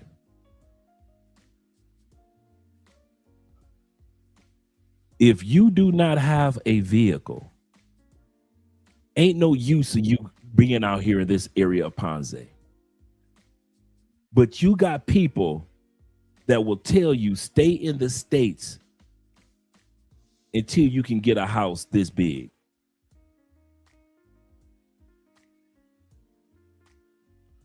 If I can't afford a mansion, I'm not leaving America.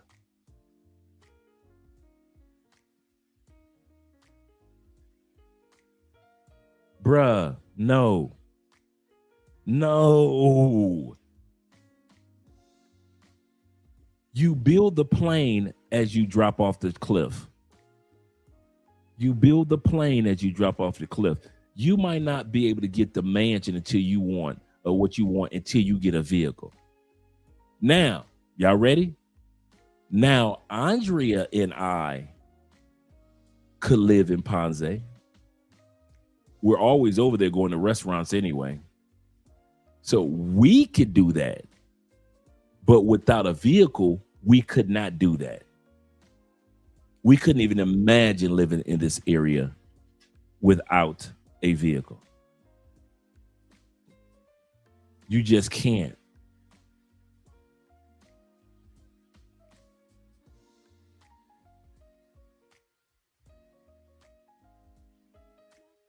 You get a lot of land.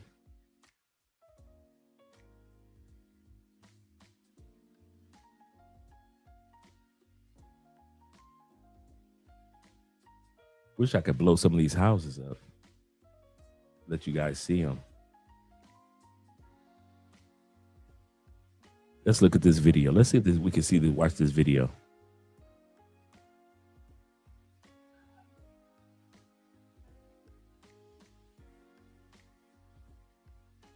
Okay, here we go. This is a good one. This is Ponce.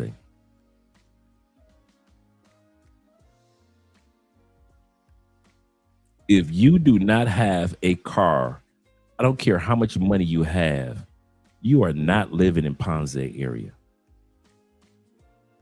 This is in Cali. These houses are for sale.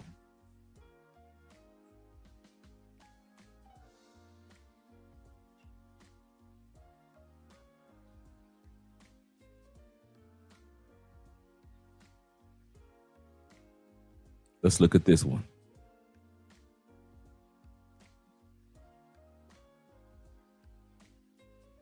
This is Ponce again.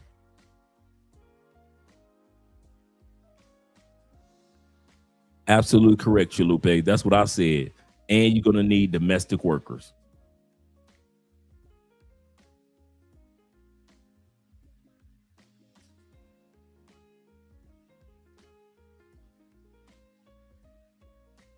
Absolutely. Beautiful area.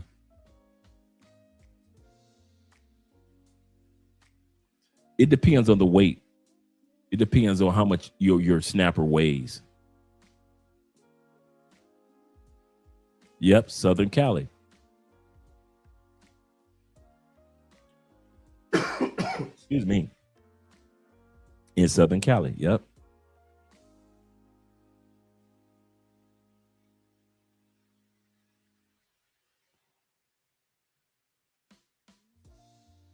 You know what? I do not know. Let me. You go for Ponce. I ain't gonna lie. You better come out. You better ready to come out of 2-3 million. For Ponce area, you better be ready to come out of 2-3 million. That's a given. I mean, you get more of a bang for your buck than the United States, and there's a lot of people live in this area. That's why when T-Mac and I tell you that Colombians and Kings and Dreams try to tell guys that Colombians are not broke, it's a lot of Colombians that live in this area, bruh.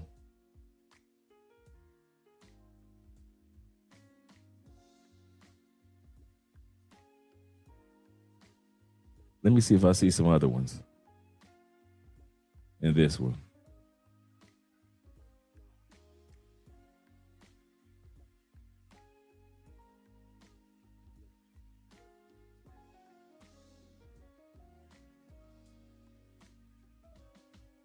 $1 million for this one right here.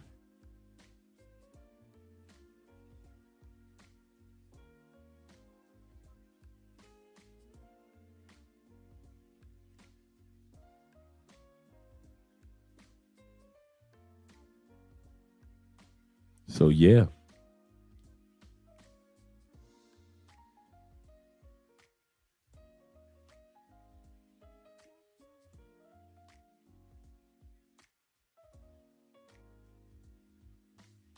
Here's another one. Hardin is right outside the Ponza area as well.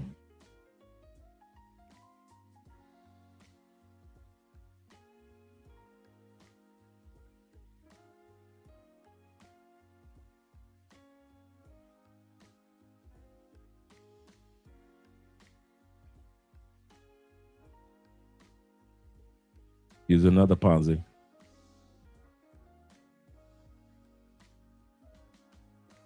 So this one is probably 1.6 mil. I don't know how much that is in dollars. That's in pesos.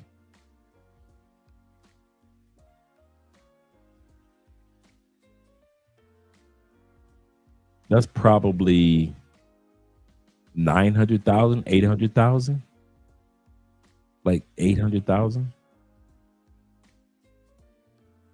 Yeah, that price is right around. Ooh, less than that. That price has got to be around, divided by 3, about 700 mil, like 750. If you divide it by 3. So yeah. So yeah. Thanks, T-Mac. Oh, that's not a bad price. That's not a bad price. Yeah, divided by 3. There was a time when it was divided by 4, but now it's divide everything by 3. So yeah, man. If you're gonna be here in Cali and you don't have a car, and these dudes talking about, so I'm gonna buy me a mansion. Whatever. Half of the dudes don't even want to drive in Colombia. So not saying that they're scared to drive, they just don't want to be bothered with the driving part. In Colombia are coming, just hang out 3 months in Africa. Yeah, that's the new thing nowadays because you get the most leverage for that. You can come in and just work and focus on what you got to do. You take some time off and go someplace else. And you literally don't have to deal with American women ever again. And that's the new good black man. He's largely single, typically unmarried, this new version.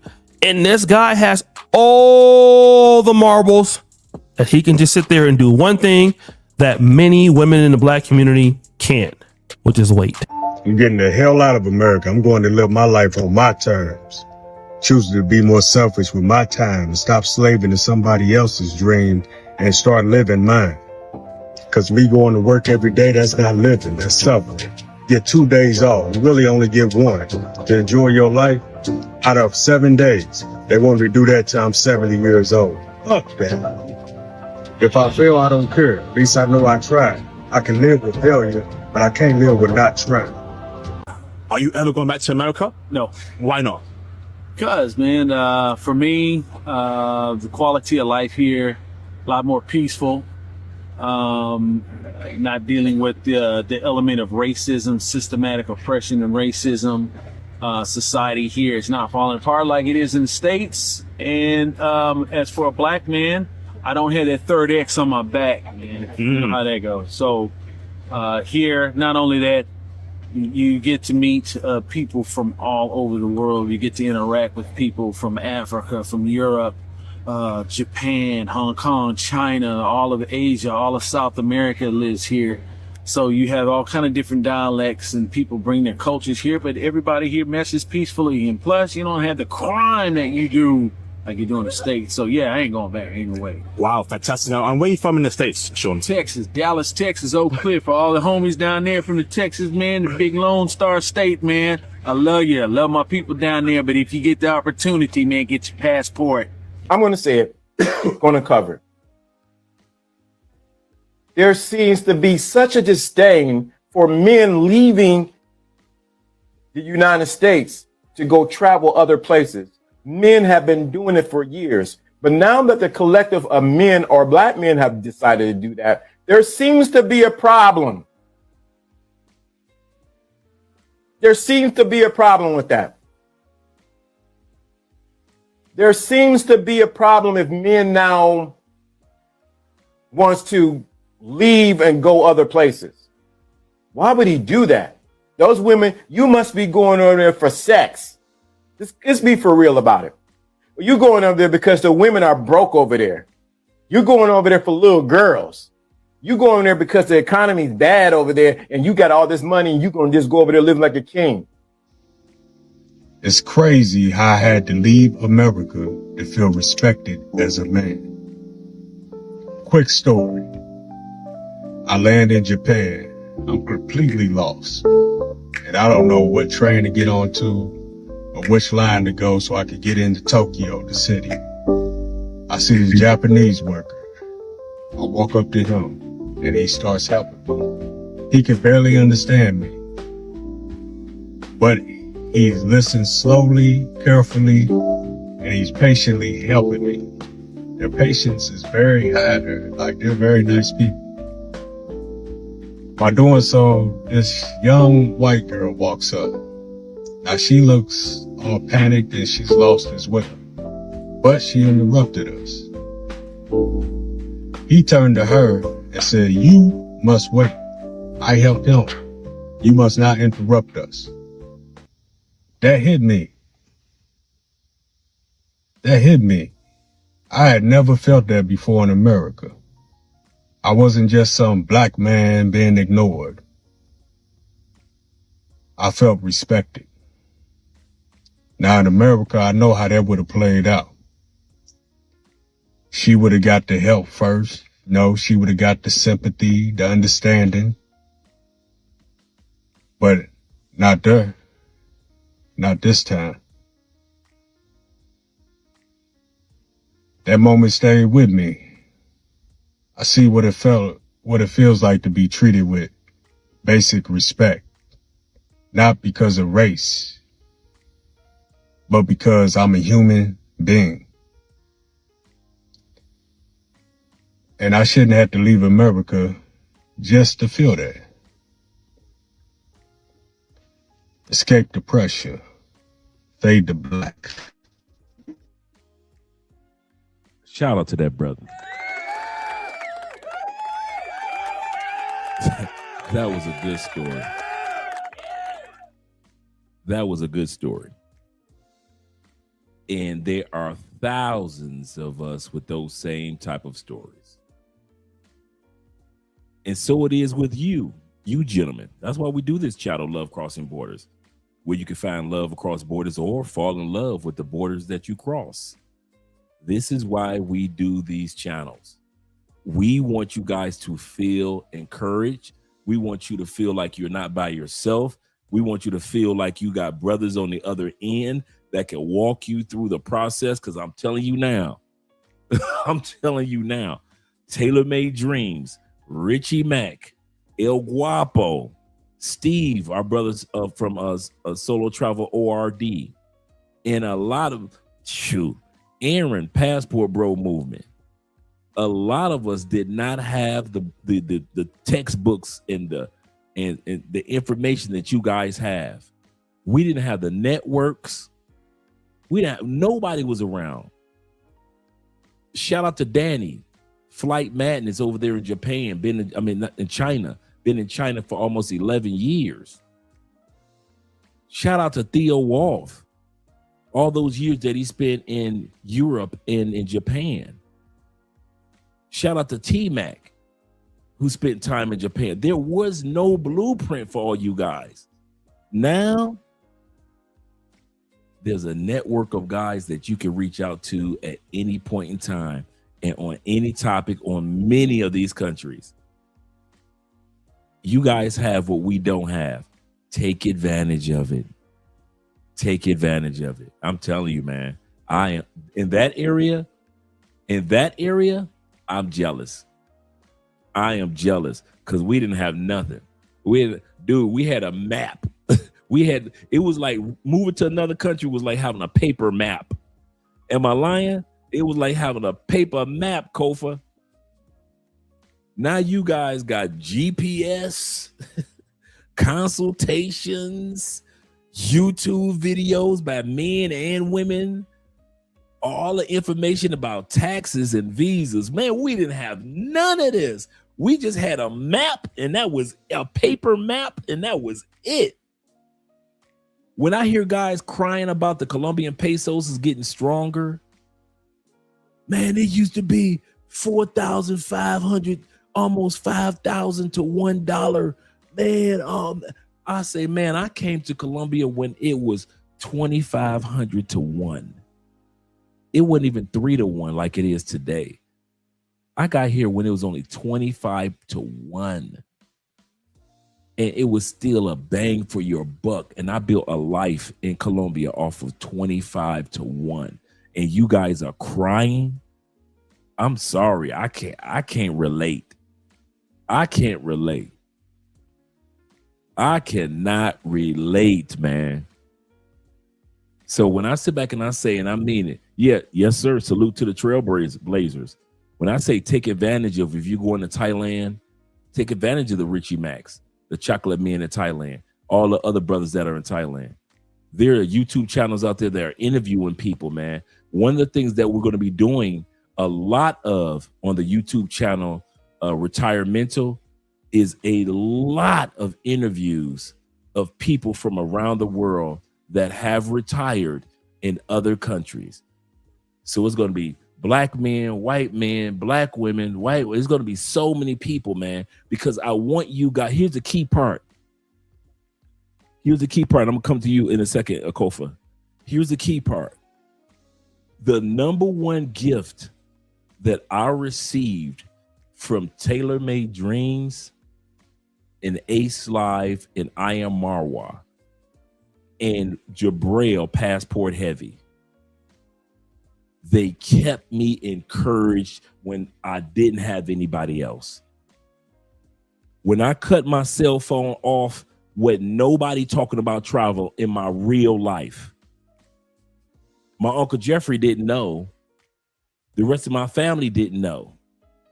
All the females I was sleeping with in Florida, they didn't know except for the Colombians and maybe a couple of Caribbeans that I was cool with, a couple of German chicks I was smashing.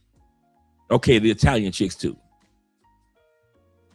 But everyday people in my life, nobody knew to keep me encouraged. I could easily say this. I would have given up on relocating or traveling the way that I did if it was not for watching Ace, watching and listening to Tailor Made Dreams. They didn't even have to show me areas. Tailor Made Dreams used to sit inside of his condo and just talk. Every once in a while, Tailor Made Dreams will be at a bar or he would be outside. You rarely see him at a beach. Most of the time, he just cut the camera on, have a drink in his hand, and just talk to you about DR. If it was not for those dudes coming on camera almost every day, bruh, I don't think I would have moved the way I did. You military brothers, because you have experience, I can see y'all moving, but I'm gonna tell you this now. If it wasn't for them dudes coming on, cutting them cameras on and making me feel like I wasn't stupid or I wasn't by myself when it came to relocating to another country as a black man, I don't think I would have had the encouragement to do it. Even if I would have had the money, even if I would have had the time, even if I had the opportunity, these men encouraged me to say, you can do it too, bruh. Ain't nothing special about us. Ace was like, hey, I'm in Colombia. You can come to Colombia. Jabrail Passport Heavy, he goes around the world letting you know that you can do it.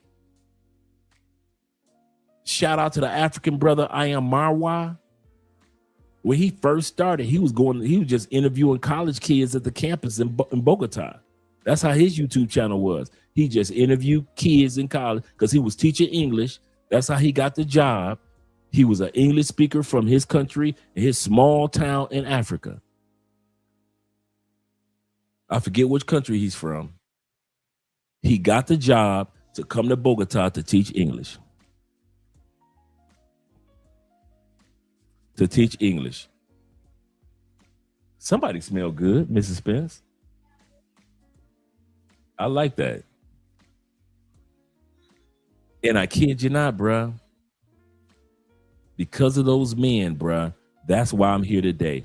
And this is why I come on the channel so often, because I want you guys to feel encouraged. When you cut these cameras off, and you cut your cell phone off, and you got to spend the rest of your day, you feel encouraged. Like, okay, I'm not crazy about wanting to live in another country. It's not far-fetched. I'm not stupid. I know my family, my friends don't get it. Thank you, babe, for the frozen one. My friends and my family might not get it, but I'm telling you guys, there are thousands of men of all races and thousands of women and retirees. They get it. They get why you want to move to another country. Kofa says this with the $5 love. He said, out here looking like you're hunting for buried treasure. This is true. He said, thank all of you for paving the wave. I know all we had was a map and it had an X on it. Looking for buried. I wish I was lying, bruh. That's how you felt. When we first came to man, all you do, oh my God. You got all these YouTubers in here in Colombia now, and everybody want to be, share information. And I love it. Do not get it twisted. I love seeing all these wonderful content creators in Colombia, because I'm telling you, it was just me, Ace Live, I Am Marwa, and then it was the one young white kid for about a year until he moved back to Oregon. He was like 17 years old. And I'm telling y'all, other than us four, really three, it was nobody else. It was no white YouTubers here in Colombia. It was no Colombian YouTubers in Colombia. People that came to Colombia would come, get footage, and leave Colombia. But nobody was talking about, on YouTube, nobody was talking about living Colombia. Now I see all these Colombian YouTubers like they're experts. And I love it. I love promoting, and I have other content creators that are here in Colombia. I love it, bro. But I'm telling you, you guys get a lot more than what we had. You said it just right, Kofa. We had the map with an X on it, and that was it. that was it. We looking for the buried treasure, and that was it. So to see all you guys doing great here, man, we love it. We love it, man. We're proud of every one of you guys that are relocating and visiting other countries. And like I mentioned yesterday, before I let you guys go, do realize how rare you are.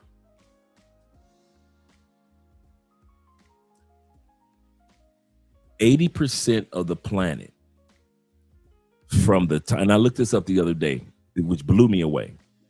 80% of the planet from the time that commercial flights have been in place, from the time that they said, hey, we could put a bunch of people on a plane and fly them out, only 20% of the planet has ever gotten on a plane, domestically or internationally. That's it, 20%. It looks like it's more people getting on a plane. It's the same people getting on airplanes over and over. Think about how many of your family members don't fly.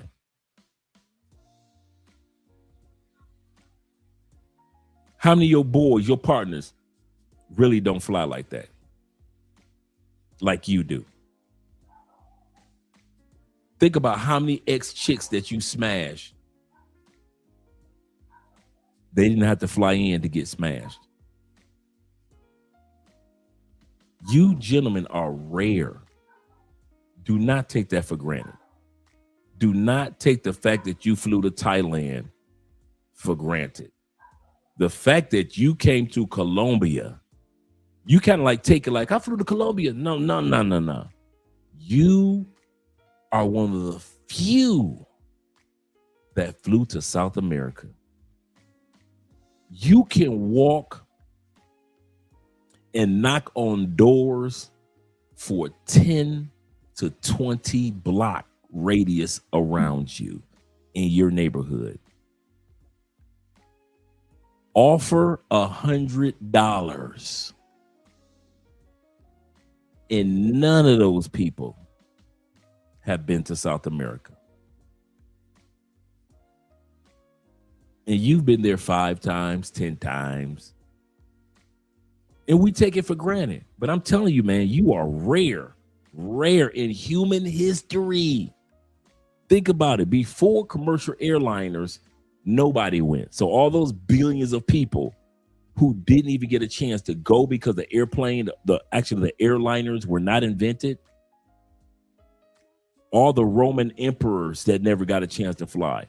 Napoleon never got a chance to fly. Shaka Zulu and all the African emperors never got a chance to fly. Think about all the whole era of the the empires of Chinese empires never got a chance to fly. The Japanese empires, when they had the shogun warriors, never got a chance to fly. When Korea was nothing, none of those people ever got a chance to fly. Europe, King Henry the this and the King Henry the that, never got a chance to fly. George Washington, Abraham Lincoln, come on. Thomas Jefferson, Benjamin Franklin,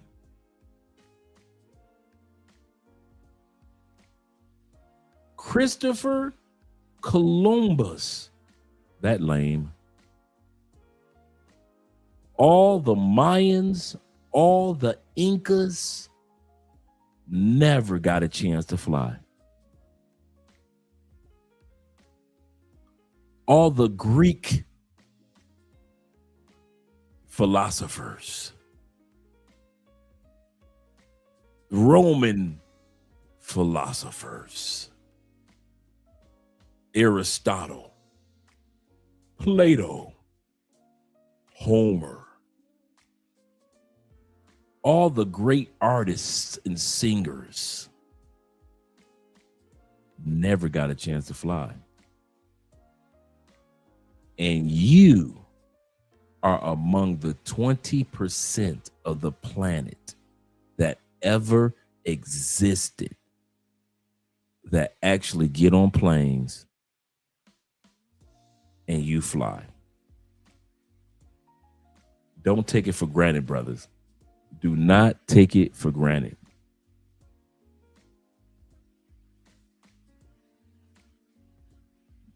Shout out to Keita being in the building. Or Kenda. Hope you're having a wonderful day. Says a war is brewing. How do you feel about that? Let me read your other comments. She says, I've been thinking about a cough. We against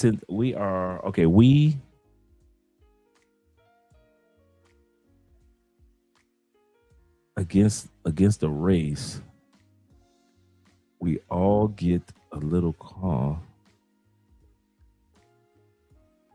but people die from it. Tired of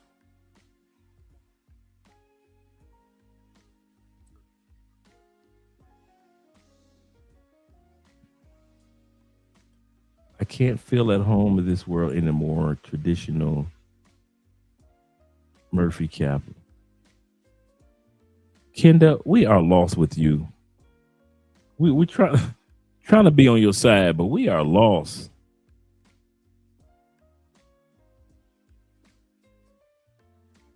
We kind of okay.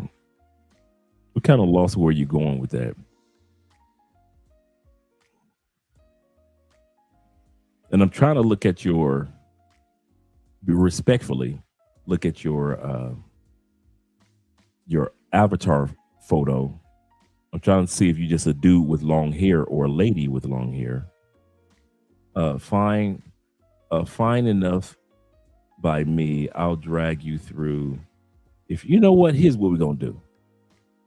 We you know what? We ain't about to waste our time no more. It's always every once in a while some person that we just gonna let you go from the channel. You know, I'm not a person that bans people from the channel. But if you're a weirdo and we don't know what the hell you're talking about, you gotta go. Yeah, I caught that, Leo.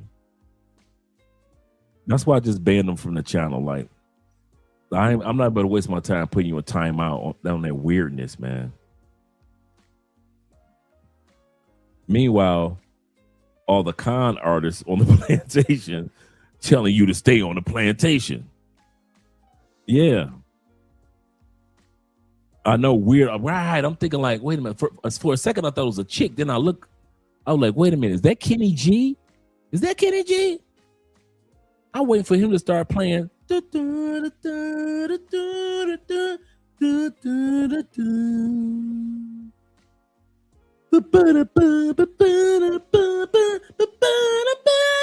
I'm waiting for him to play some Kenny G. I was like, wait a minute, he got long hair. Is that Kenny G? You know I ain't got my glasses on. You look like Kenny. All white boys with long hair look like either Jesus or Kenny G. So I'm just saying, y'all talk about how black people look alike. White dudes, if you let your hair grow long, I'm telling you now, you gonna either be Jesus if you let your beard grow, or you looking like Kenny G. I'm just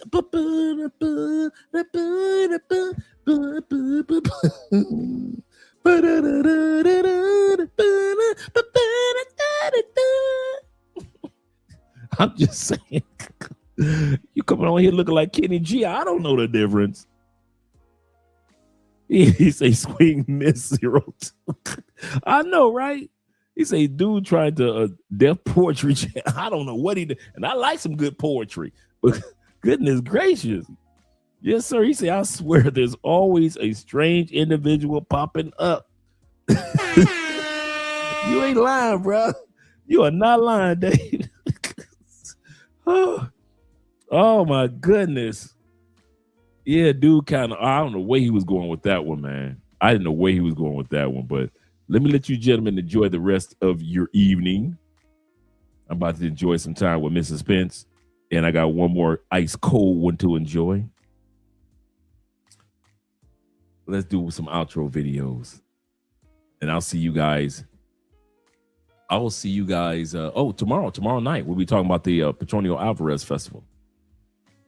Once again, if you are interested, before I go, because I know I heard from Ronan already. If you are interested in getting a copy of this video montage that I did today on the fall and the rise of black men, with the O'Shea Duke Jackson and all that, and the Black Fathers and Stephen A. Smith, if you're trying to get this, shoot me an email and I'll send it over to you. It doesn't take me nothing but a second to do that. Just shoot me an email. I'm going to send Ronan's tonight. Once we end up this live stream, we're going to send it over to Ronan. Ronan, we still got a video that we need to do. We need to get together to probably schedule it for next week. But because I want to have you on the show for that video that I sent you in regards to the Philippines with the young lady. But if you guys want a copy, just say, hey, Dre, send me a copy. And I'll send you a copy of that video montage that we just finished watching. Shout out to all you guys. Shout out to all you gentlemen. Mr. Steven says this. He said, I'm looking to retire in about 6 to 8 years from now. He said, one I did have is to slow travel until I find a permanent place. That's exactly how you do it. Textbook perfect. Travel is not an either or. While you have if I had 8 years left I would do it just like you plan on doing it. Textbook perfect. I would go check out other countries, and then I could make my decision as I get closer to my retirement date. But you do not have to wait until you are at your retirement date and then start checking out countries. No, you're doing it just right, brother. I'm proud of you on that one. He said, is $2,300 a month adequate for traveling through South? Oh yeah. Oh yeah. If it were me, and I kid you not, I would push my budget, if you could, between now 2,300, not bad at all. I would push my budget between, just give yourself a buffer of emergencies, $2,500 to $3,000 a month, because you know inflation is going to come while you're retired in that other country. So get ready. If it were me, I would be $2,500 to $3,000 a month. And there are 60. I wrote a book on it. 60% of the world you can live in, the upper middle class, in 60% of the world. And I walk you step by step through it for $3,000, between $2,500 to $3,000 a month.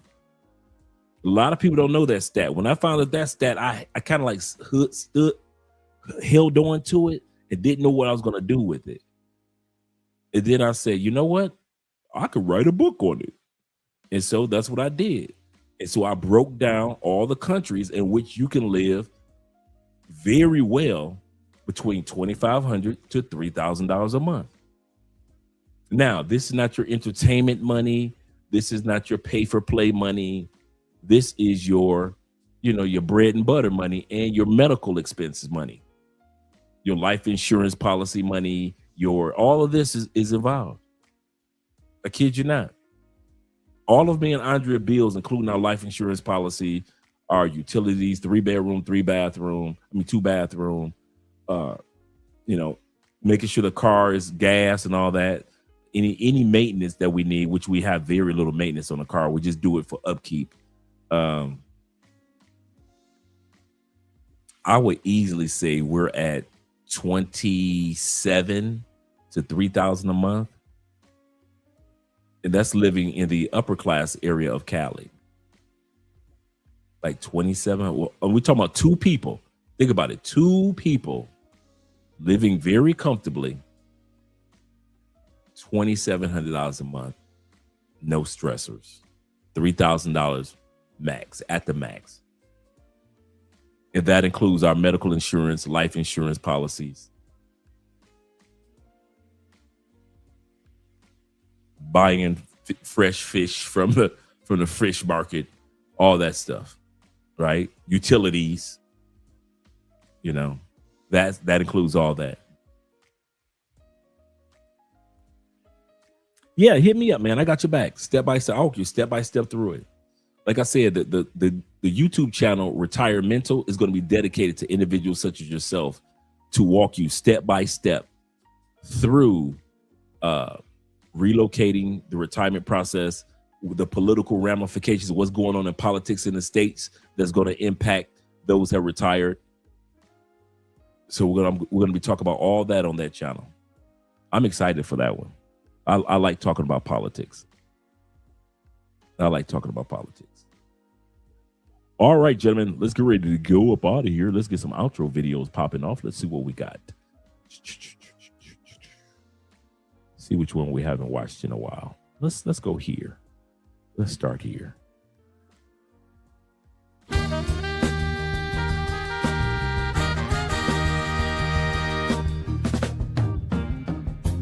We can do better. We could be chasing dreams. We know what's right, and we know how it feels. Yeah, we can do better. We can make a change for real.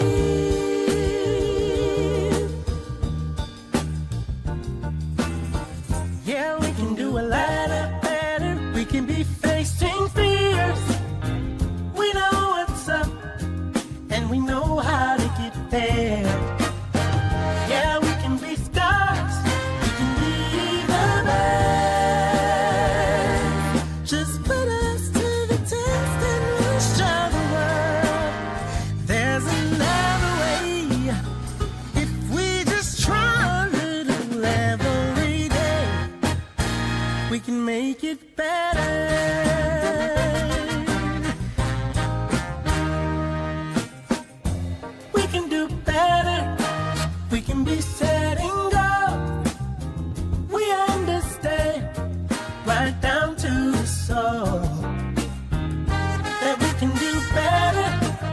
can have a heart of gold. So let's step it up. We could be making moves. We know what time it is, and we know just what to do. Yeah, we could be on top, and you know it's true. If we just give ourselves a chance, we can show the world everything's gonna be okay. We just got to try a little every day, and we can make it better.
Vamos a bailar. Sandunguera. Eso. Guarachera, vamos a bailar. Ay, la sala está llena de gente, cuerpos sudorosos acá. La pista está hirviendo, pero te destaca, mamá, brillando como una estrella. Mira qué bonita está. Escucha el coro, mamita, que te voy a dar. Sandunguera, guarachera, vamos a bailar. Vamos a bailar. Guarachera, vamos a bailar. Ay, siempre un paso para adelante, después un paso para atrás. Ahora te suelto, mamita, muévete con el ritmo que va. Sandunguera, te estoy llamando, mira qué bonita estás. Escucha el coro de nuevo que te voy a dar. Sandunguera, sandunguera, guarachera, vamos a bailar. Vamos a bailar, vamos a gozar. Sandunguera, guarachera, vamos a bailar. Ay, sandunguera linda, vamos a bailar tú y yo. Ay, qué sabroso. Vamos a bailar, mi nena linda, vamos a gozar. Vamos a gozar. Muévete, sandunguera, vamos a guarachar. Ay, repítelo. Vamos a bailar, mi nena linda, vamos a gozar. Ay, vamos a guarachar, mamá. Sandunguera, vamos a guarachar. Oye, mira, mami, vamos a gozar, vamos a bailar. Vamos a gozar. Juntos tú y yo en la pista, mami. Vamos a guarachar. Ahora estamos tú y yo en la pista. Vamos a gozar. Ay, esa cosa que me hiciste, mami, me gustó. Vamos a guarachar. Muévete bien, chiquita. Vamos a gozar. Mueve tu cuerpo y tu cinturita. Vamos a guarachar. Oye, el ritmo te está llamando ahora. Vamos a gozar. Este ritmo es para guarachar, señora. Vamos a guarachar. Ay, camina con el mambo ahí. Vamos a gozar. Sí, mamá, Guerrera, oye, Lola. Vamos a guarachar. Vamos a guarachar. Vamos a bailar. Vamos a gozar. Ay, qué rico está, qué rico. Vamos a guarachar.